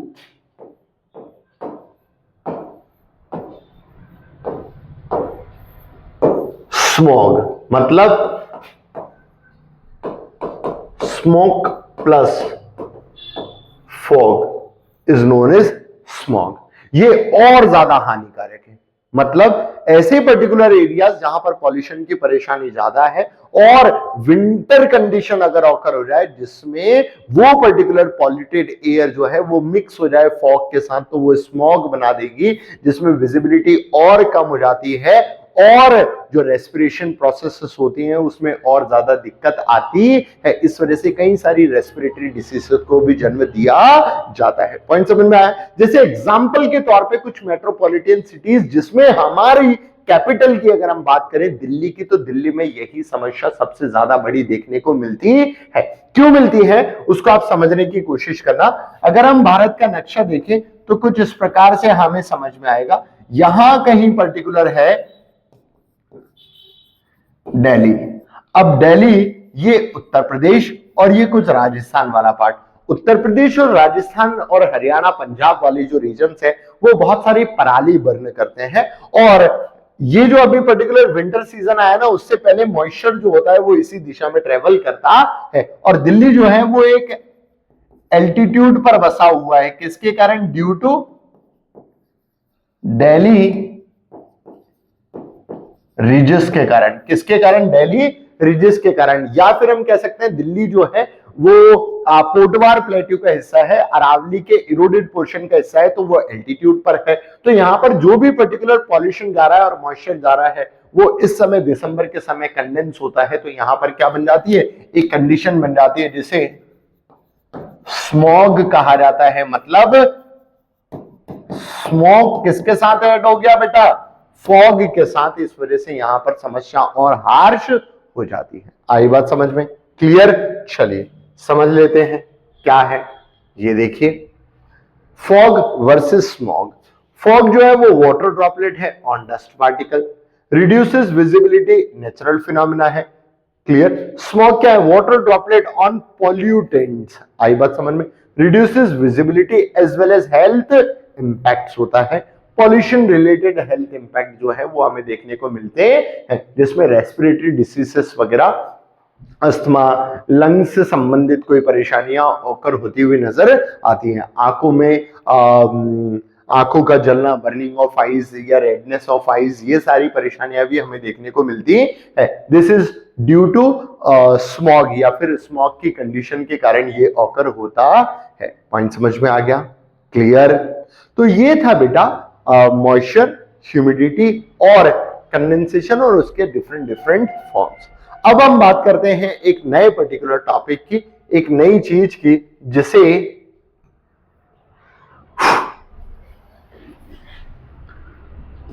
क्लाउड्स कहा जाता है।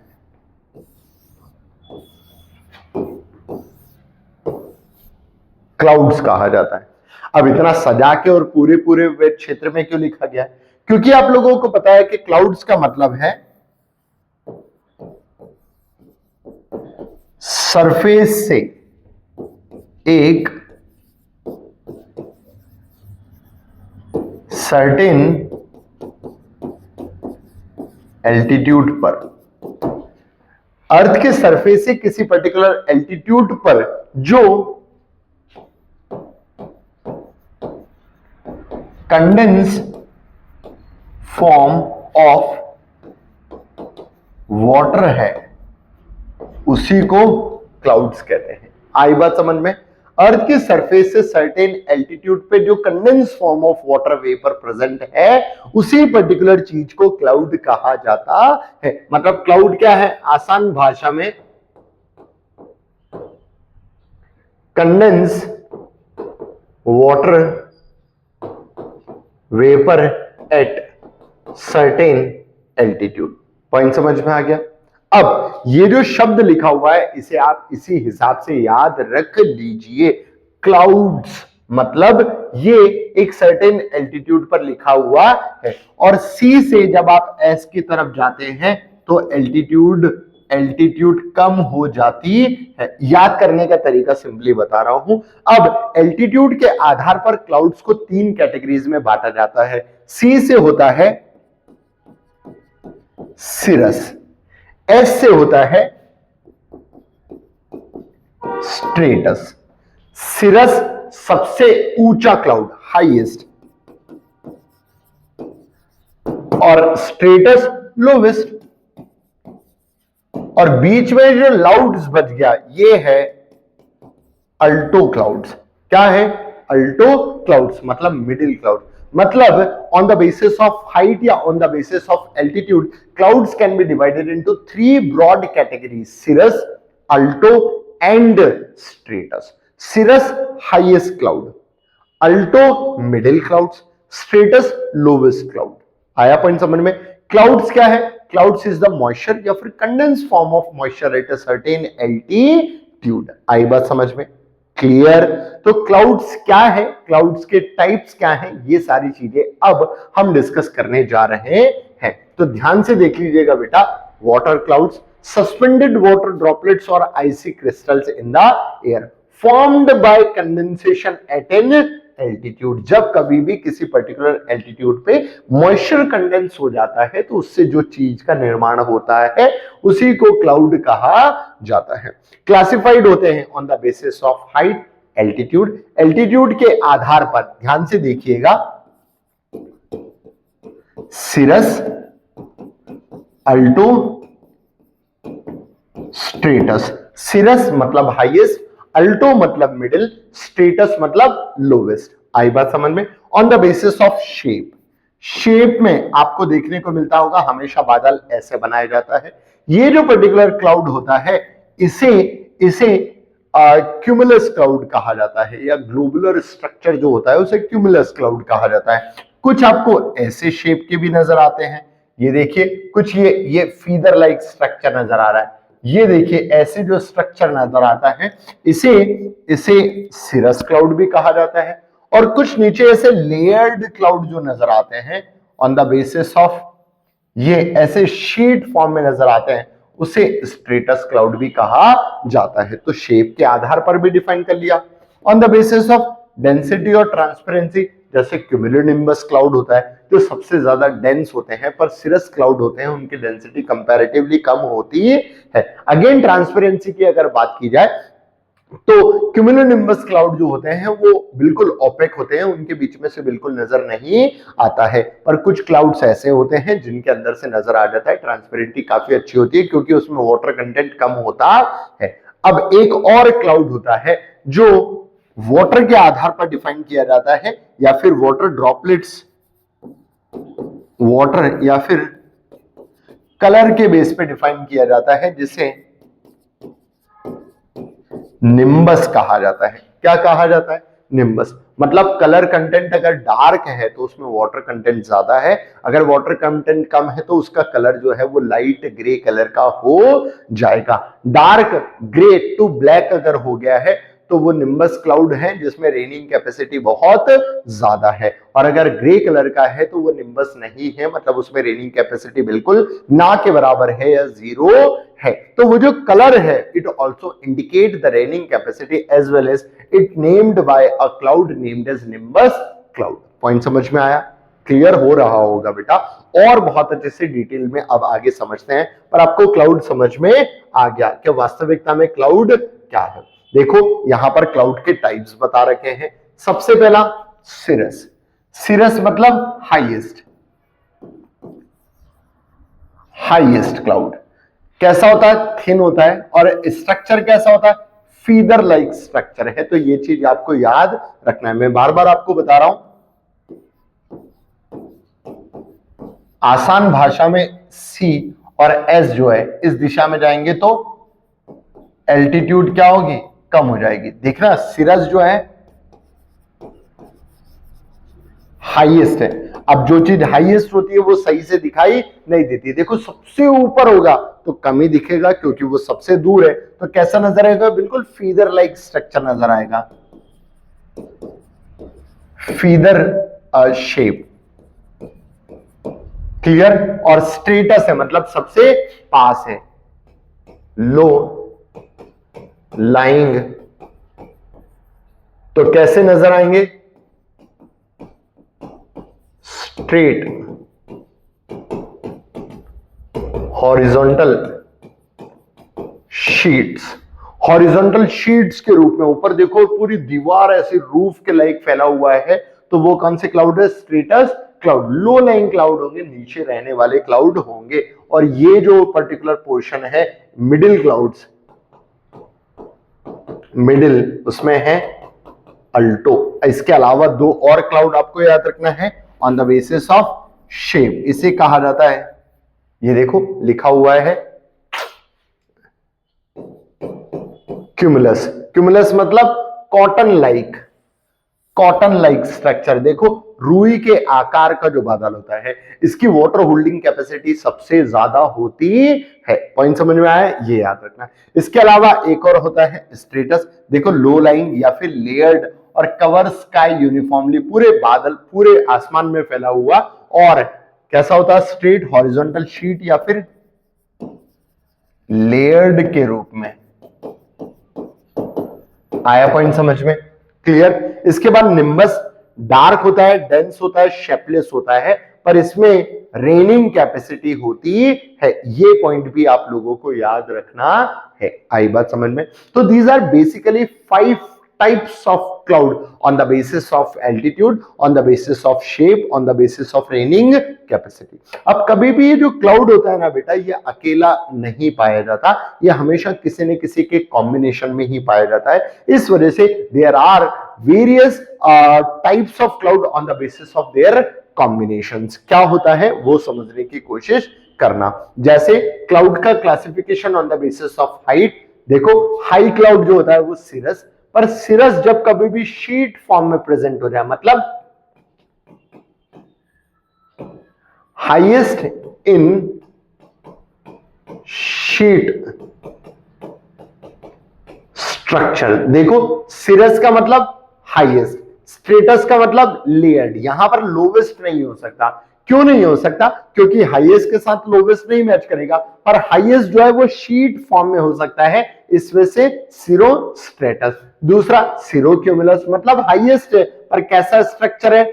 ग्लोबुलर स्ट्रक्चर है। आया पॉइंट समझ में? तो बच्चों हमेशा क्लाउड जो है वो कॉम्बिनेशन में ही प्रेजेंट होगा और उस कॉम्बिनेशन के हिसाब से प्रॉपर्टीज एग्जाम में पूछी जा सकती है। मतलब ये जो क्लाउड्स के क्लासिफिकेशन है ये मोस्ट इंपॉर्टेंट है।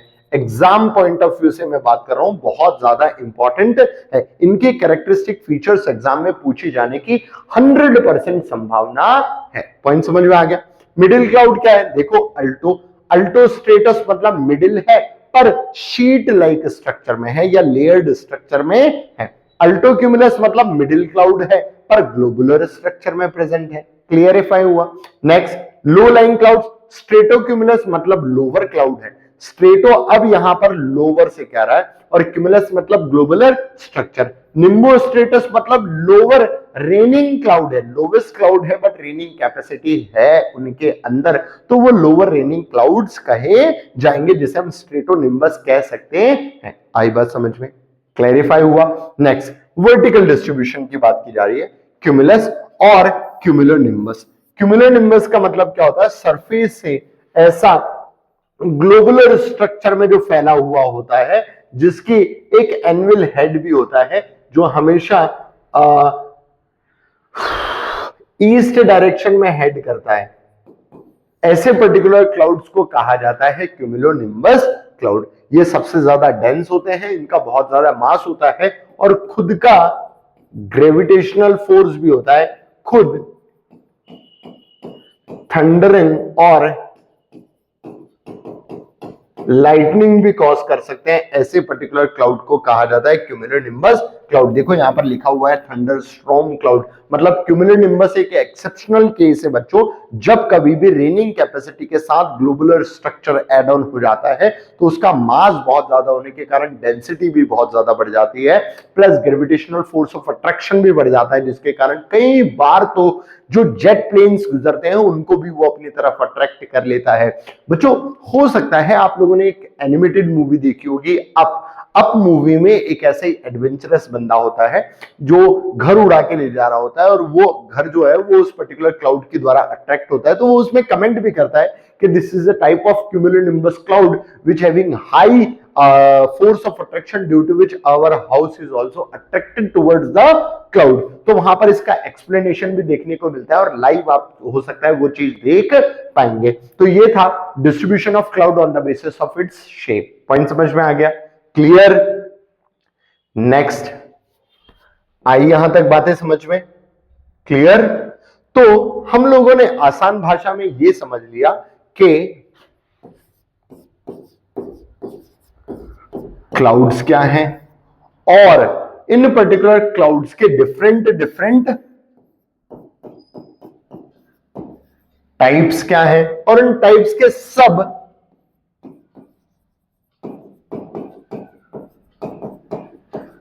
कॉम्बिनेशन या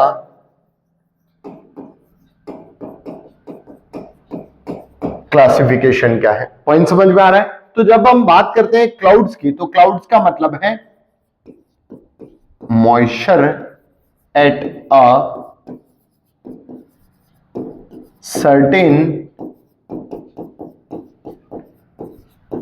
altitude। moisture at a certain altitude, पृथ्वी की सतह से किसी पर्टिकुलर निर्धारित एल्टीट्यूड पर मॉइस्चर का होना, इसी को क्लाउड कहा जाता है। और ये जो पर्टिकुलर क्लाउड है ये कंडेंस फॉर्म होता है। क्या है?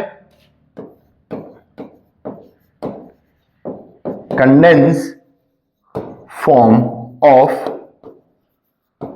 वेपर।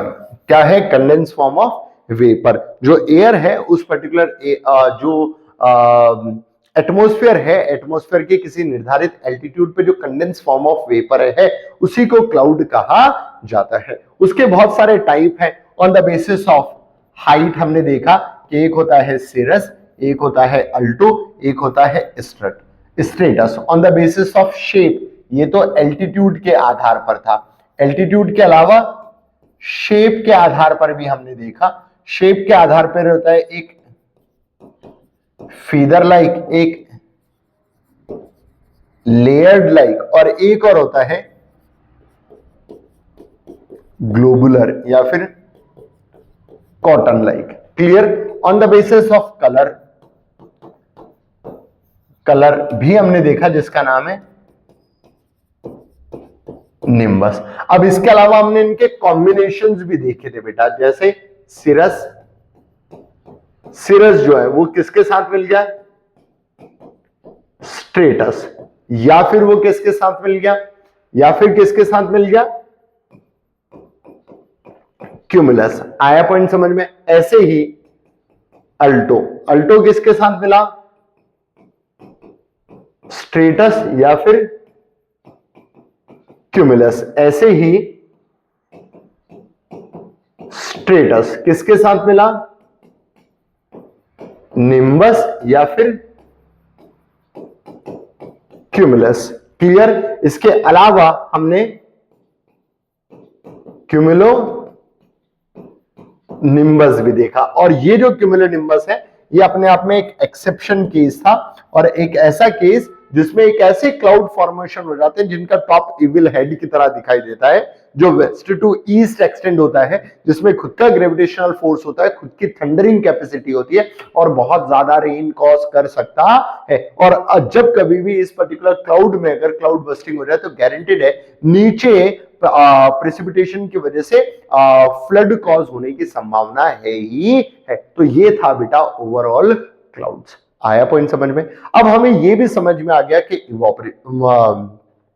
मॉइस्चर क्या होता है, हमें उसको कैलकुलेट करना भी समझ में आया कि ह्यूमिडिटी क्या होती है और कैलकुलेट कैसे की जाती है। हमें कुछ टर्म्स समझ में आई, जैसे इवोपरेशन क्या होता है, कंडेंसेशन क्या होता है। हमें इवोपरेशन और कंडेंसेशन का इंपैक्ट भी समझ में आया कि क्लाउड फॉर्मेशन उसकी वजह से हो जाता है, जो सैचुरेट होने के बाद ड्यू में कन्वर्ट हो जाता है। हमने ड्यू पॉइंट भी समझा, हमने फॉग भी समझा, हमने फ्रॉस्ट भी समझा और स्मॉग भी समझा। अब एक्चुअल में हमें समझना है कि प्रेसिपिटेशन क्या होता है, प्रेसिपिटेशन होता कैसे है, और प्रेसिपिटेशन को कौन कौन से फैक्टर कंट्रोल करते हैं और वर्ल्ड में इसका डिस्ट्रीब्यूशन कैसे होता है। तो चलिए शुरू करते हैं आज का सबसे महत्वपूर्ण पार्ट और सबसे महत्वपूर्ण सेक्शन, जिसमें हम पढ़ने जा रहे हैं प्रेसिपिटेशन।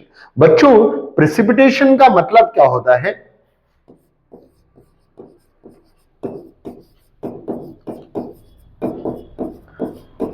प्रेसिपिटेशन का मतलब होता है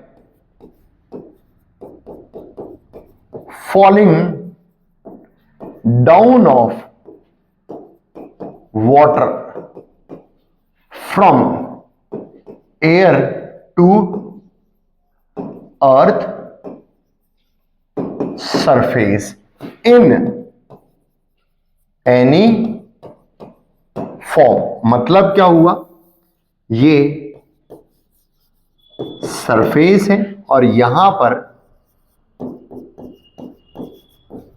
क्लाउड्स या फिर एयर, और इस पर्टिकुलर एयर में से किसी भी पर्टिकुलर फॉर्म में पानी का सरफेस पर आ जाना। ये देखो, वाटर का, water falling eight earth surface, इसी को प्रेसिपिटेशन कहते हैं। मतलब प्रेसिपिटेशन का मतलब आसमान से पानी का पृथ्वी की सतह पर आना किसी भी फॉर्म में। अब यहां बार बार मैं वर्ड यूज कर रहा हूं फॉर्म। मतलब क्या हुआ, मतलब क्या हुआ, ध्यान से देखना बेटा। यहां पर एक वर्ड आया फॉर्म, मतलब ये रेन की फॉर्म में हो सकता है या फिर स्नो की फॉर्म में हो सकता है या फिर हेल्स की फॉर्म में हो सकता है, या फिर इसके अलावा जो इसका लास्ट फॉर्म होता है दैट इज स्लेट फॉर्म। अब ये जो ऊपर के तीन फॉर्म है इससे आप बहुत अच्छे से परिचित होंगे, पर स्लेट फॉर्म क्या होती है? ये ice crystal in size of droplet, ice crystal in the size of water droplets. Water droplet के साइज में आइस क्रिस्टल का फॉलिंग डाउन होना eight the surface of the earth is called slit fall. Point समझ में आ गया? Rainfall क्या है? Falling down of water droplets in the eight the surface of the earth from the cloud. Snowfall का क्या है? Falling down of ice crystals, पर कैसी होनी चाहिए? ये देखो, सॉफ्ट आइस लाइक अ पफी या फिर कॉटन या फिर थ्रेड्स। अगर ऐसी सॉफ्ट आइस है तो उसे हम कह देंगे स्नोफॉल, जो हमेशा कहां ओकर होती है? माउंटेनियस रीजन पे ही ओकर होती हुई नजर आती है। हेलफॉल का मतलब falling down of ice granular structure, मतलब बर्फ जो पत्थर के रूप में अर्थ की सरफेस पे गिरती है, उस पर्टिकुलर ग्रेनुलर आइस को हेल्स कहा जाता है। तो these are the forms of precipitation, जो पृथ्वी की सतह पर किसी भी प्रकार से गिरे, पर ये सब क्या है? प्रेसिपिटेशन का ही एक प्रकार है। मतलब प्रेसिपिटेशन क्या है? Falling down of water from the clouds to the surface of the earth, और किसी भी फॉर्म में हो तो भी वो प्रेसिपिटेशन ही कहलाएगा। आई बात समझ में? क्लियर? अब इस पर्टिकुलर चीज में सबसे महत्वपूर्ण क्या था? सबसे महत्वपूर्ण था सरफेस से इवोपरेशन होना, इवोपरेशन के बाद मॉइस्चर का अपलिफ्ट होना, मॉइस्चर का अपलिफ्ट होना। और जब मॉइस्चर अपलिफ्ट होके ऊपर चला गया तो वो क्या बनाएगा? क्लाउड्स। कैसे? By the process of condensation, मतलब उस पर्टिकुलर अपलिफ्टेड मॉइस्चर का कंडेंसेशन होना, और कंडेंसेशन क्लाउड बना रहा है और उन क्लाउड का रेनफॉल कॉज कर देना। तो जब रेनफॉल हो रही है मतलब वो पानी नीचे आ रहा है, तो वो किसी भी फॉर्म में आ सकता है। आई बात समझ में? और जब वो ऊपर जा रहा है तो किसी भी कारण से अपलिफ्ट हो सकता है, और वो कारण है, ध्यान से देखिएगा, वो कारण है माउंटेन्स, वो कारण है साइक्लोन, वो कारण है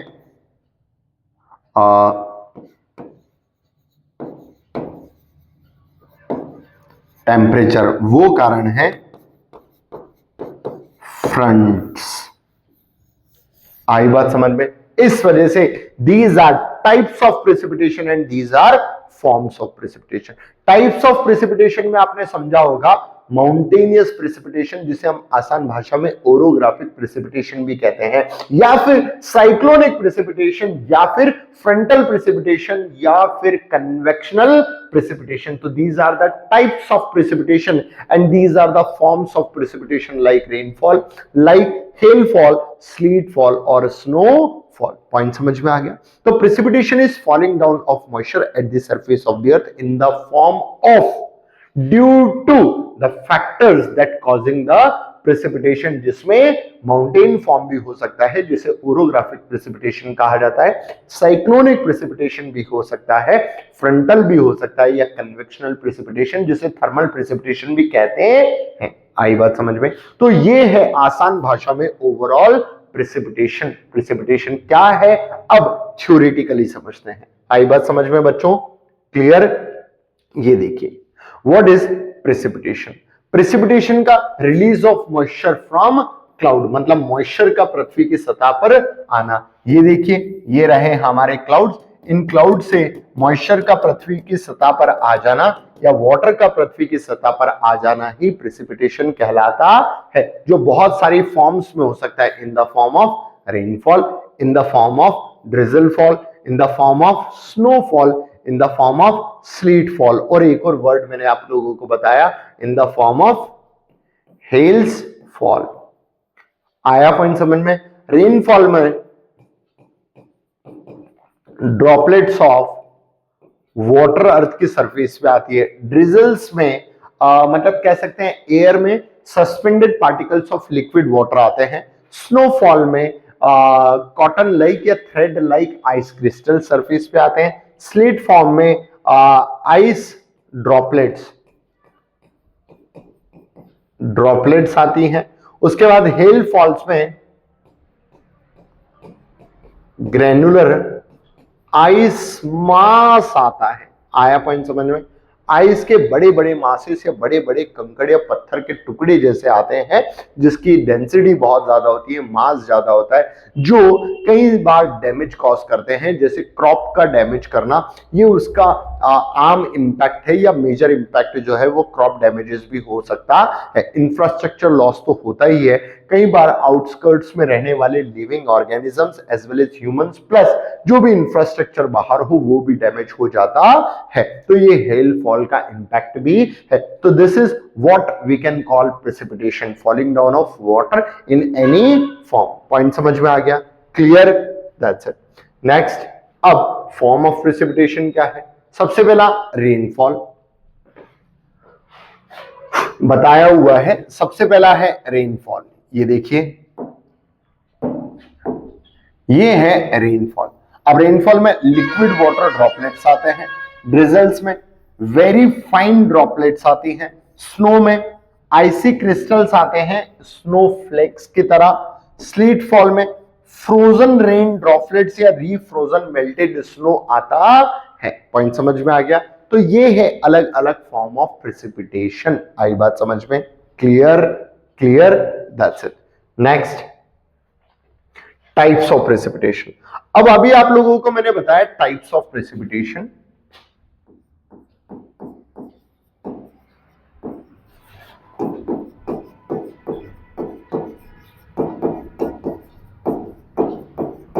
टाइप्स ऑफ प्रिसिपिटेशन, 4 टाइप्स हैं। सबसे पहला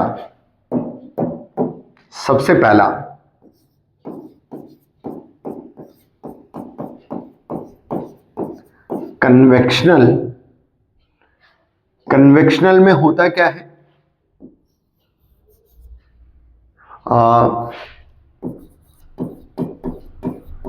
मॉइस्चर का अपलिफ्ट होना,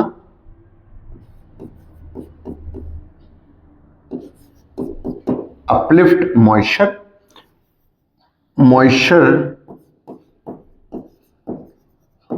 कंडेंस टू फॉर्म क्लाउड्स, और clouds saturated and cause rainfall. आया पॉइंट समझ में? पर ये जो अपलिफ्टमेंट हुआ, अपलिफ्टमेंट मॉइस्चर है, ये हुआ ड्यू टू हीट या फिर थर्मल इफेक्ट के कारण। किसके कारण? थर्मल इफेक्ट के कारण। थर्मल इफेक्ट के कारण वो मॉइस्चर जो है वो अपलिफ्ट हुआ, कंडेंस हुआ, कंडेंस होकर क्लाउड बनाया, क्लाउड ने रेनफॉल कॉज कर दी। तो ऐसे फॉर्म ऑफ प्रिसिपिटेशन को कन्वेक्शनल प्रिसिपिटेशन कहा जाता है। दूसरा होता है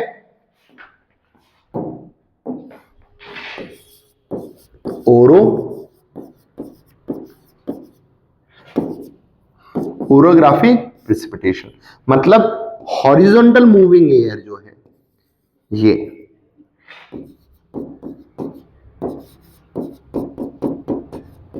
मूविंग एयर जब कभी भी किसी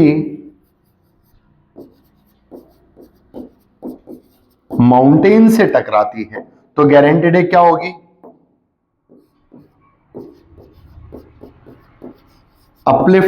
अपलिफ्ट हुई तो same process, condense to form cloud, और cloud get saturated and after saturation they cause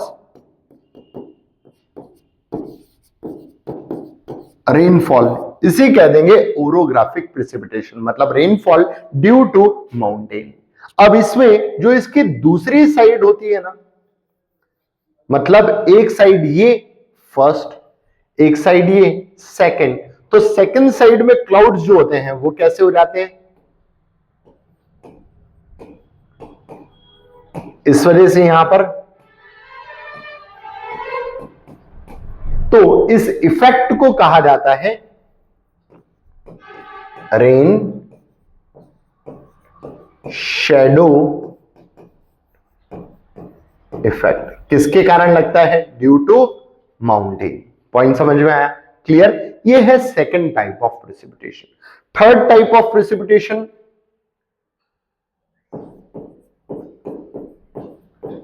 cyclonic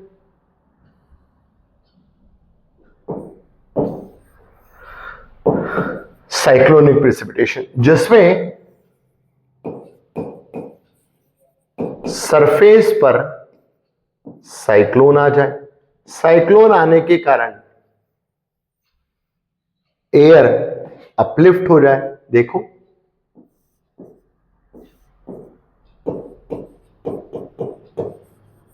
uplift of moist air which again condense to form cloud and it will cause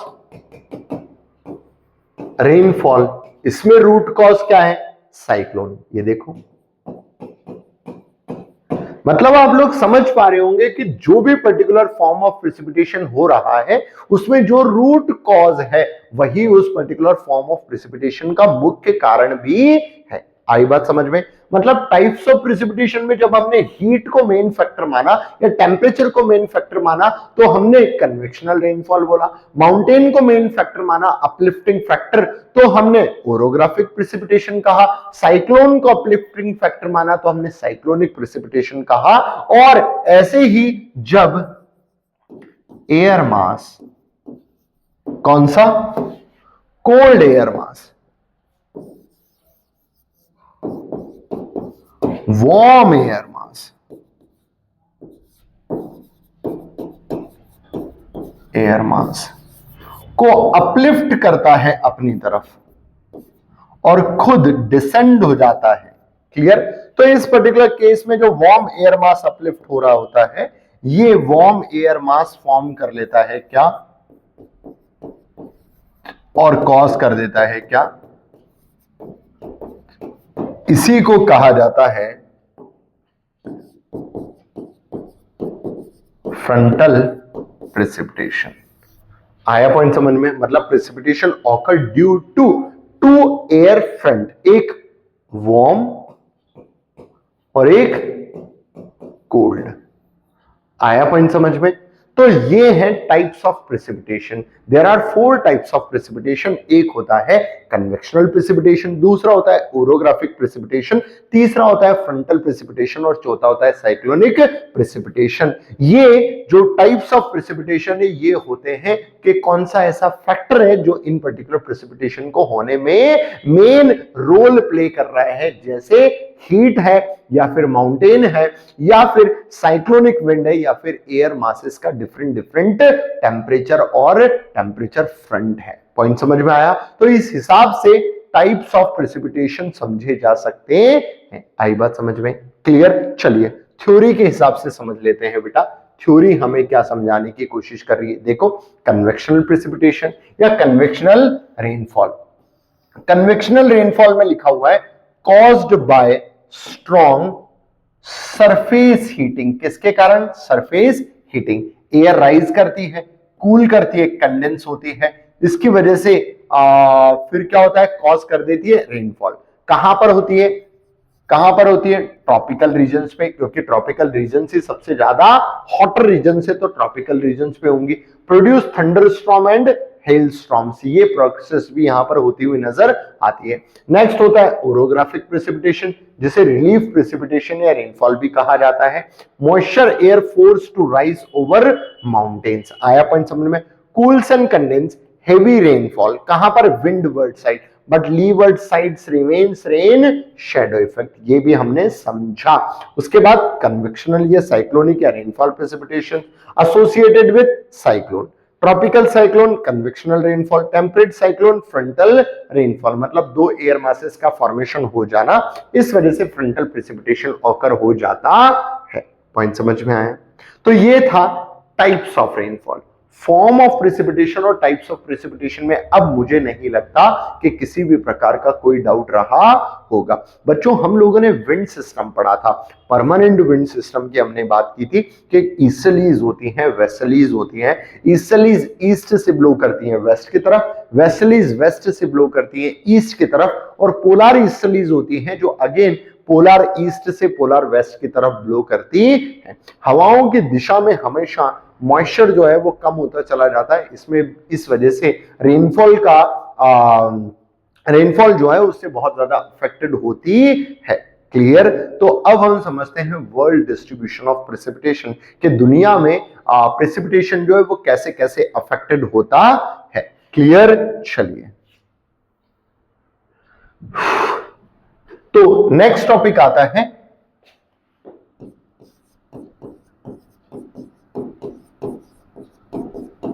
distribution of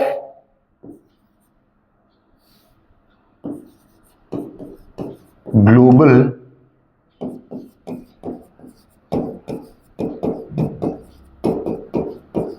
precipitation. देखिएगा, ऐसे तो बहुत सारे factors हैं, पर globally precipitation को कौन से मेजर फैक्टर अफेक्टेड करते हैं ये हम थोड़े से शॉर्ट में देख लेते हैं। सबसे पहला होता है बेटा एल्टीट्यूड, दूसरा लैटिट्यूड, ये इंपॉर्टेंट है। Clear? Next,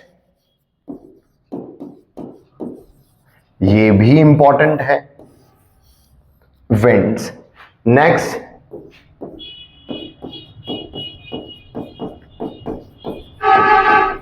distribution of land and sea. Next, distance from sea. Next,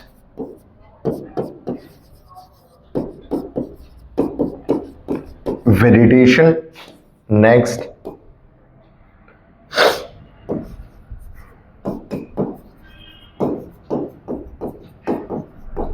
temperature, and the last one currents. वैसे तो बहुत सारे फैक्टर्स की हम बात कर सकते हैं, पर ये कुछ मेजर फैक्टर है जिसके कारण वर्ल्ड में ग्लोबली वाटर जो है या फिर प्रेसिपिटेशन जो है वो डिस्ट्रीब्यूट हो सकता है। मतलब वर्षा कहां पर कितनी होगी, कितना वर्षा होगा, ये इन सारे फैक्टर्स पर डिपेंड करता है। अब एक एक करके मैं शॉर्ट में आप लोगों को समझाता हूं, ध्यान से देखना। जब एल्टीट्यूड इंक्रीज होगा, क्या एल्टीट्यूड इंक्रीज होगा, मतलब हाइट इंक्रीज हुई, तो गारंटेड है प्रेसिपिटेशन क्या होगा, डिक्रीज। मतलब माउंटेनियस रीजन, माउंटेन पे भी सबसे ऊंचे माउंटेन जो होंगे वहां पर वर्षा कम ही होगी, ये बात याद रखिएगा। क्यों? क्योंकि एल्टीट्यूड बढ़ने पर टेम्परेचर कम हो जाता है, और टेम्परेचर कम हो जाता है तो एयर कंडेंस होके पहले ही क्लाउड बना के रेनफॉल कॉज कर चुकी होती है। जैसे इंडिया की ड्राइस्ट प्लेस क्या है, माउंटेन। कौन सा, लद्दाख। आया पॉइंट समझ में? और लद्दाख अपने आप में काराकोरम माउंटेन रेंजेस पर है। कहां पर है, सॉरी, ट्रांस हिमालयन माउंटेन, हाँ, काराकोरम माउंटेन रेंजेस में जो ट्रांस हिमालय का सबसे हाईएस्ट पोर्शन या अपर पोर्शन है वहां पर है लद्दाख डेजर्ट। आई बात समझ में? अब माउंटेन पर डेजर्ट जो ड्राइस्ट प्लेस भी है इंडिया की, क्यों, ड्यू टू एल्टीट्यूड। आई बात समझ में? तो एल्टीट्यूड गेन होगा तो प्रेसिपिटेशन कम हो जाएगा, मॉइस्चर कंटेंट भी कम हो जाता है, सबसे पहला कारण। दूसरा, लैटिट्यूड। देखो, लैटिट्यूड इंक्रीज होगा, मतलब इक्वेटर टू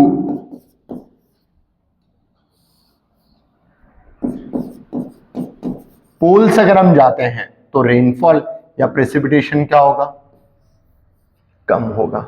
आई बात समझ में? इक्वेटर पर प्रेसिपिटेशन ज्यादा और पोल्स पर प्रेसिपिटेशन कम, सेम ही चीज है बेटा। यहां पर मेन फैक्टर क्या है, मेन फैक्टर आपको समझना पड़ेगा कि हो क्या रहा है कि टेम्परेचर यहां पर ज्यादा था, यहां पर टेम्परेचर कम, यहां पर मॉइस्चर ज्यादा था, ये देखो यहां पर मॉइस्चर कम। क्लियर? इस वजह से यहां पर प्रेसिपिटेशन भी कम, इक्वेटर पे प्रेसिपिटेशन ज्यादा, पोल्स पर प्रेसिपिटेशन कम। आई बात समझ में? क्लियर? Next, winds. विंड्स के डायरेक्शन में, विंड्स के डायरेक्शन में रेनफॉल या फिर प्रेसिपिटेशन ऑलवेज रिड्यूसेस।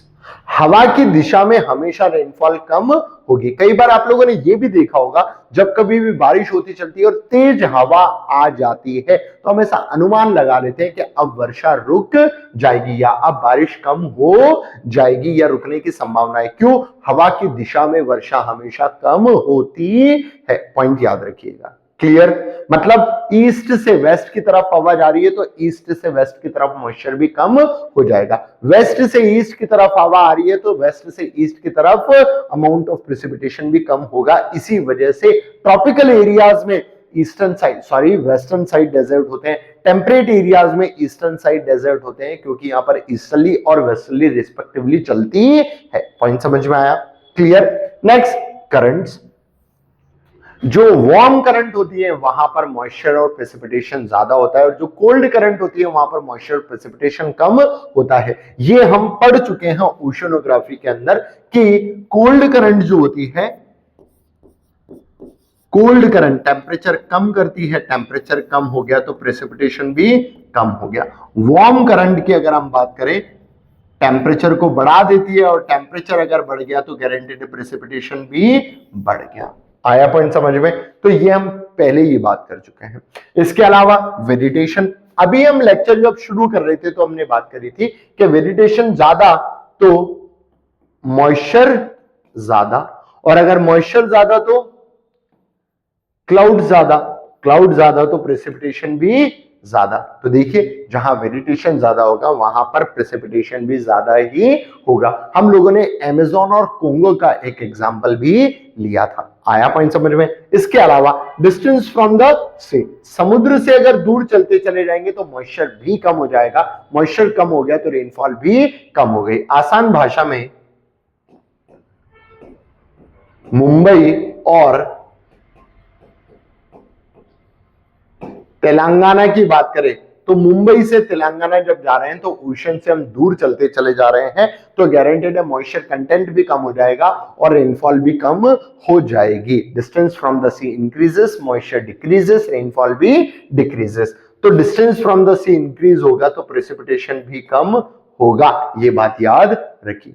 अब डिस्ट्रीब्यूशन ऑफ लैंड मास ज्यादा है तो गारंटेड है रेनफॉल कम, डिस्ट्रीब्यूशन ऑफ सी ज्यादा है तो गारंटेड है प्रेसिपिटेशन ज्यादा। कोई डाउट नहीं होना चाहिए। टेम्परेचर समझ में आई गया, अगर टेम्परेचर ज्यादा तो प्रेसिपिटेशन ज्यादा, टेम्परेचर अगर कम तो प्रेसिपिटेशन भी कम, ये बात याद रखिएगा। क्लैरिफाई हुआ? तो these are those factors which actually affecting the precipitation. तो ग्लोबली प्रेसिपिटेशन कैसे डिस्ट्रीब्यूट होगा ये भी अब आपको समझ में आ ही गया होगा। चलिए थ्योरी के हिसाब से समझते हैं कि थ्योरी हमें क्या समझाने की कोशिश कर रहा है। ये देखिए, rainfall decreases from equator to poles, मुझे नहीं लगता इसमें कोई डाउट होगा। हायर रेनफॉल इक्वेटोरियल बेल्ट पे, south east Asia monsoon region जो है वो ज्यादा रेनफॉल रिसीव करता है। मॉडरेट रेनफॉल कॉन्टिनेंट इंटीरियर्स पे, मुंबई और तेलंगाना का एग्जांपल ले लो। रो रेनफॉल सब ट्रॉपिकल डेजर्ट और पोलार रीजन्स में, मैंने आपको बता ही दिया विंड के डायरेक्शन में भी और एल्टीट्यूड लैटिट्यूड गेन होने पर भी प्रेसिपिटेशन कम होता ही होता है, इसमें कोई डाउट नहीं होगा। नेक्स्ट क्या लिखा हुआ है? Continental rainfall pattern, eastern coast जो होती है वहां पर हायर रेनफॉल होती है। देखो मिड लैटिट्यूड्स की बात करें तो due to easterlies, western coast 60-65 पर हायर रेनफॉल होती है ड्यू टू वेस्टर्लीज। देखो लिखा हुआ है tropical storm contribution heavy rainfall in Caribbean, Indian and Pacific oceans. ये क्यों होता है? ड्यू टू ट्रॉपिकल स्टॉर्म्स जिन्हें हम साइक्लोन्स भी कहते हैं। क्लियर?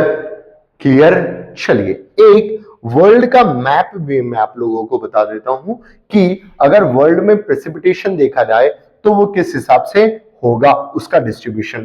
तो कोशिश करते हैं।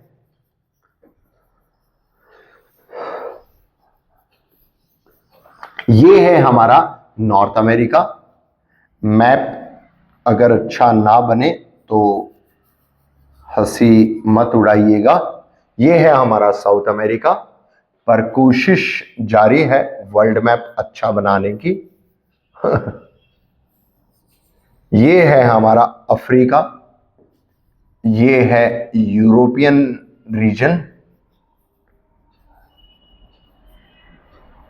ये है अरेबियन पेनिनसुला और ये है पर्शियन गल्फ, ये कुछ गल्फ कंट्री, और यहां पर आ जाता है हमारा इंडिया, और ये है साउथ ईस्ट एशिया, और यहां पर है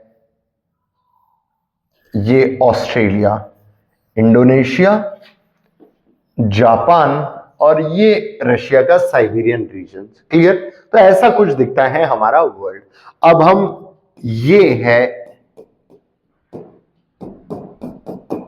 इक्वेटर, इक्वेटर, इसके ऊपर ये है 23.5 डिग्री नॉर्थ, इसके नीचे ये है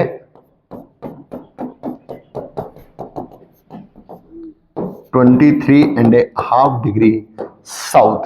क्लियर? अब ये जो पर्टिकुलर रीजन है जहां पर बेटा हमेशा टेम्परेचर ज्यादा होगा।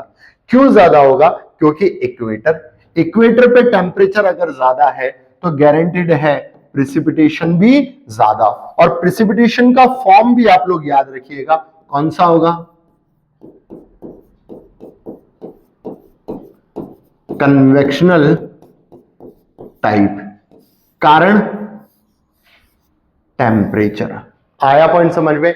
ये है इक्वेटोरियल रेनफॉल, जिसे हम कन्वेक्शनल रेनफॉल भी कहते हैं, और जो सबसे ज्यादा होता भी है। जैसे जैसे अब ऊपर जाएंगे तो रेनफॉल कम होगा। पर एक और फैक्टर आ जाएगा, जिस फैक्टर को विंड कहा जाता है। क्या कहा जाता है?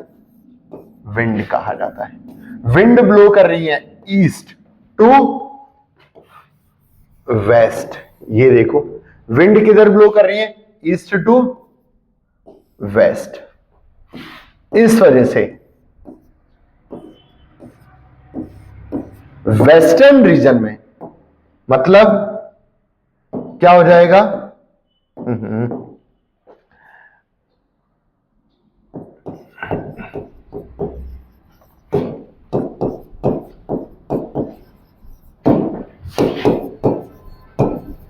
ये देखो, सब वेस्ट साइड में डेजर्ट बनते हुए नजर आ रहे हैं। आया पॉइंट समझ में? सिमिलरली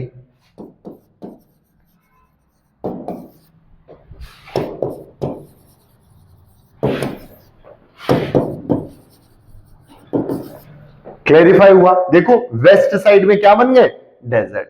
अब इसके ऊपर अगर रीजन्स की अगर हम बात करें तो यहां पर चलने वाली विंड्स जो होती हैं वो होती हैं वेस्टर्लीज। कौन सी? वेस्टर्लीज। इस वजह से ईस्ट साइड में क्या बनना चाहिए? डेजर्ट। ये देखो, क्लियर? अब नीचे तो कोई कॉन्टिनेंटल रीजन है ही नहीं, तो नीचे बना ही नहीं, तो वहां पर बन जाता है एक डेजर्ट जिसका नाम गोबी डेजर्ट है, या फिर मंगोलियन डेजर्ट आपने भी सुना होगा। तो ये रहा मंगोलियन डेजर्ट। पॉइंट समझ में आया? तो कैसे डेजर्ट का फॉर्मेशन हुआ? ये हुआ वर्ल्ड का डिस्ट्रीब्यूशन। किसके कारण? वर्ल्ड का global precipitation distribution on the basis of various factors. आई बात समझ में? तो ये चीज भी आप लोग याद रख सकते हैं। This is all about global distribution of precipitation. मुझे नहीं लगता बच्चों के यहां तक अभी तक कोई भी डाउट रहा होगा। आई बात समझ में? तो आज का जो सेशन था उसमें यही सारी चीजें थी। अब इससे संबंधित क्वेश्चंस अपन सॉल्व कर लेते हैं। अगर कोई डाउट होगा तो कमेंट सेक्शन में आप बता ही देंगे, और टेलीग्राम चैनल पर भी आप लोग मुझसे पूछ ही लेंगे। चलिए, maximum concentration of water vapour 4% found होता है, हम पढ़ चुके हैं। ये ट्रॉपिकल एरियाज में होता है, और ट्रॉपिकल भी वार्म ओशियंस के आसपास होता है। आंसर हो जाता है हमारा C. When dew point is at below freezing point it mostly forms. Obvious सी बात है, ये भी हम बात कर चुके हैं कि ये फ्रॉस्ट को फॉर्म करता है। किसको फॉर्म करता है? फ्रॉस्ट। अगर बिलो फ्रीजिंग पॉइंट नहीं हो, अबव फ्रीजिंग पॉइंट हो, तो ये क्या फॉर्म करता है? अबव फ्रीजिंग पॉइंट हो तो ये क्या फॉर्म करता है? ये ड्यू करता है। कब? Above freezing point. और फ्रॉस्ट कब? Below freezing point. क्लियर? तो आंसर आ जाता है यहां पर बी, कोई डाउट नहीं होना चाहिए।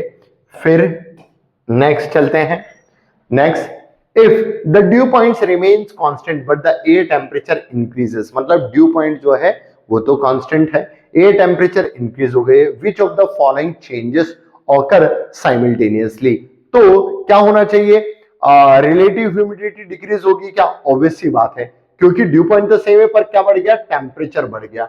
टेम्परेचर देखो इंक्रीज हो रहा है, तो रिलेटिव ह्यूमिडिटी इंक्रीज हो जाएगी, क्योंकि हमने कहा था वार्म एयर जो होती है उसका मॉइस्चर होल्डिंग कैपेसिटी ज्यादा हो जाता है। इवोपरेशन रेट इंक्रीज, ऑब्वियस सी बात है, अगर रिलेटिव ह्यूमिडिटी जो है वो डिक्रीज हो गई तो मॉइस्चर होल्डिंग कैपेसिटी और बढ़ गई, तो और मॉइस्चर है। Air become more unstable, obvious सी बात है। तो ए, बी एंड सी तीनों आंसर होने चाहिए। क्या ऑप्शन दे रखा है? 1 and 2, 1 and 3, 2 and 3, A 1, 2 and 3, D answer होगा यार। Clear? Next, relative humidity increases. Relative humidity वो होती है जिसे परसेंटेज में मेजर किया जाता है। मैक्सिमम मतलब actual capacity upon maximum capacity relative humidity कहलाती है। ये रेनफॉल का इंडिकेटर भी होता है, या वेदर फिनोमिना का इंडिकेटर भी इसे कंसिडर किया जाता है। Temperature rises, moisture stay same. नहीं, गलत हो गया, ऐसा नहीं होता है। Temperature falls and moisture stays same. Temperature fall पर moisture stays same when temperature fall and moisture stays same. ठीक है, ये हो सकता है। Moisture decreases in warm air, नहीं ये भी गलत है। विंड स्पीड इंक्रीजेस, ये तो कुछ है ही नहीं। टेम्परेचर अगर फॉल हो रहा है तो रिलेटिव ह्यूमिडिटी इंक्रीज हो जाएगी। अपन ने ये भी बात की थी कि एयर जो है वो इस केस में क्या हो जाती है, कंडेंस। अगर एयर कंडेंस होगी तो वो क्लाउड फॉर्मेशन करेगी, मतलब बी आंसर होना चाहिए। Clear. Next absolute humidity express, absolute you word आता है, मतलब इन टर्म्स ऑफ, बच्चों मैंने आपको बताया स्पेसिफिक के वर्ड आएगा मतलब केजी, या फिर रिलेटिव मतलब परसेंटेज। तो यहां पर क्या आ जाएगा, इन टर्म्स ऑफ केजी एयर, नहीं ये तो स्पेसिफिक हो जाएगा, ये हो जाएगा एब्सोल्यूट। आया पॉइंट समझ में, मतलब आंसर हो गया हमारा B. Dew point represent the temperature at which water freezes, नहीं होता है। कंडेंसेशन बिगन, ठीक है। रिलेटिव ह्यूमिडिटी बिकम 50%, नहीं ये तो 100% हो जाती है। एयर बिकम अनसेचुरेटेड, नहीं ये सैचुरेटेड हो जाती है, ठीक है सैचुरेटेड हो जाती है। तो सैचुरेटेड होना, तो कंडेंसेशन बिगिंस, यानी कि आंसर हो गया बी, कोई डाउट ही नहीं होना चाहिए यार। Next, a sudden formation of advection fog, advection fog होता है due to surface over the coastal region, किसके कारण हुआ होगा, indicates rapid cooling of moisture over the cold current, बिल्कुल हो सकता है। Sinking of air due to high pressure, नहीं होना चाहिए। कन्वेंशन नहीं होना चाहिए। पैसेज ऑफ फ्रंटल सिस्टम, नहीं, ये होगा rapid cooling of moisture over the cold currents, क्योंकि कोल्ड सरफेस के ऊपर मूव कर रहा होगा। क्लियर, इस वजह से आंसर हो गया हमारा ए। Why does the equatorial region maintain high humidity even during night? Strong temperature inversion, नहीं। High temperature transparency, नहीं। Large evaporation and low diurnal range, answer होगा सी। ऑब्वियस सी बात है, क्योंकि इक्वेटोरियल रीजन पर टेम्परेचर इतना ज्यादा होता है और वहां पर टेम्परेचर हमेशा ज्यादा ही रहता है, चाहे दिन हो या रात हो, क्योंकि ड्यूरेनल रेंज ऑफ टेम्परेचर बहुत कम होता है। तो आंसर हो जाता है हमारा C. Next, tropical cyclone produces heavy rainfall primary through, tropical cyclone जो है वो हेवी रेनफॉल कॉज करते हैं, क्यों, क्योंकि फ्रंटल अपलिफ्टमेंट होता है। हाँ, पर फ्रंटल अपलिफ्टमेंट होगा तो गारंटेड उसमें क्या हो जाएगा, फ्रंटल प्रेसिपिटेशन हो जाता है। क्लियर, तो वो टेम्परेट साइक्लोन्स की हमने बात करी थी। वार्म कोर कन्वेक्शन टावर्स, हाँ बिल्कुल ये होगा, क्योंकि एक्चुअल में मैंने आप लोग को डायग्राम भी बताया था अभी कुछ ऐसा, ये देखो, तो वार्म कन्वेक्शनल टावर्स का फॉर्मेशन होता है, तो ऐसा ये तो होगा नहीं। हाई प्रेशर डाइवर्जेंस भी होगा, तो आंसर हो जाएगा B. Relative humidity over ocean is generally higher over the land because, क्यों, एयर प्रेशर जो होता है वो लोअर होता है ओशंस पर, नहीं गलत है। एयर प्रेशर जो होता है वो तो सबसे ज्यादा होता है ओशनिक एरियाज पर। क्लियर, जिसे हम एटीएम या फिर एटमॉस्फेरिक प्रेशर भी कहते हैं। Sea breezes increases the temperature, नहीं। Moisture supply is continuous, obvious सी बात है, क्योंकि ओशन जो है वो वार्म होती है और वार्म सर्फेसेस मॉइस्चर भी कंटिन्यूअस सप्लाई करते हैं, तो रिलेटिव ह्यूमिडिटी यहां पर ज्यादा होनी चाहिए, आंसर सी होना चाहिए। नेक्स्ट, स्लीट फॉर्मेशन रिक्वायर, देखो स्लीट फॉर्मेशन की बात करी थी तो मैंने आपको बताया था, जब कभी भी क्लाउड में से जो मॉइस्चर आ रहा हो और बीच में एक ऐसा एयर आ जाए जिसका टेम्परेचर जो है वो बिलो फ्रीजिंग पॉइंट हो, तो वो जो ड्रॉपलेट्स होती है वो कन्वर्ट हो जाती है इनटू स्लीट, मतलब आइस क्रिस्टल। तो आंसर देख लेते हैं, passes through the warm layer हो सकता है, refreezing in the deep cold layer, या स्नोफ्लेक्स मेल्टिंग पार्शियली, ये भी सही है, ये भी सही है, ये भी सही है। आंसर देख लो, 1 2 3 है क्या, सी आंसर होगा यार। Which region experience maximum annual rainfall variability, देखो यार वर्ड पे ध्यान दीजिएगा, वेरिएबिलिटी कहां होगी, वेरिएबिलिटी वहां पर होगी जहां पर बहुत ज्यादा बारिश भी हो गई है और बहुत ज्यादा ड्राइनेस भी आ रही है, और ऐसा तो ट्रॉपिकल एरियाज पे होता है जहां पर मॉनसूनल विंड आती है। तो इक्वेटोरियल बेल्ट, नहीं, थ्रू आउट द ईयर होती है। पोलर बेल्ट, नहीं, वहां पर तो रेनफॉल हो ही नहीं रही है। वेस्टर्न यूरोप की बात करें तो वेस्टर्न यूरोप ट्रॉपिकल एरियाज में नहीं आ रही, नहीं, वेस्टर्लीज के थ्रू हो रही है और वो भी बहुत कम रेनफॉल है, नहीं। मॉनसून एशिया, ये देखिए डी आंसर होना चाहिए। Clear, that's it. Next, which cloud type has the maximum water vertical extent, बात कर चुके हैं, and contributes to both rainfall and lightning, cumulonimbus होगा यार बी, जिसका खुद का ग्रेविटेशनल फोर्स भी होता है, खुद का लाइटनिंग भी होता है, खुद का थंडरिंग भी होता है, और अगर वो बारिश कर दे तो क्लाउड बर्स्ट अगर हो जाए तो गारंटीड है क्या कॉज करेगा, फ्लड भी कॉज कर देगा। Smog is formed when water droplets intact with the following, pollution होना चाहिए, पॉल्यूटेंट्स या पॉल्यूशन। अब पॉल्यूशन तो SO2 भी होता है, NO2 भी होता है, ओजोन भी होता है, या organic volatile compounds, all 1 2 and 3 4 होना चाहिए यार। ये देखो ऑल 1 2 3 4 आंसर है C. Next convectional rainfall is most common in कौन से, ट्रॉपिकल एरियाज होने चाहिए, clear, tropical interiors, that's it, answer है बी। तो आशा करता हूं दोस्तों आज के टॉपिक बहुत आसानी से और बहुत अच्छे से आप लोगों को रिवाइज हो चुके होंगे और आपको ये सारी चीजें समझ में भी आई होगी। तो जय हिंद, शुक्रिया, मिलते हैं नेक्स्ट सेशन में, तब तक के लिए जय हिंद, जय भारत।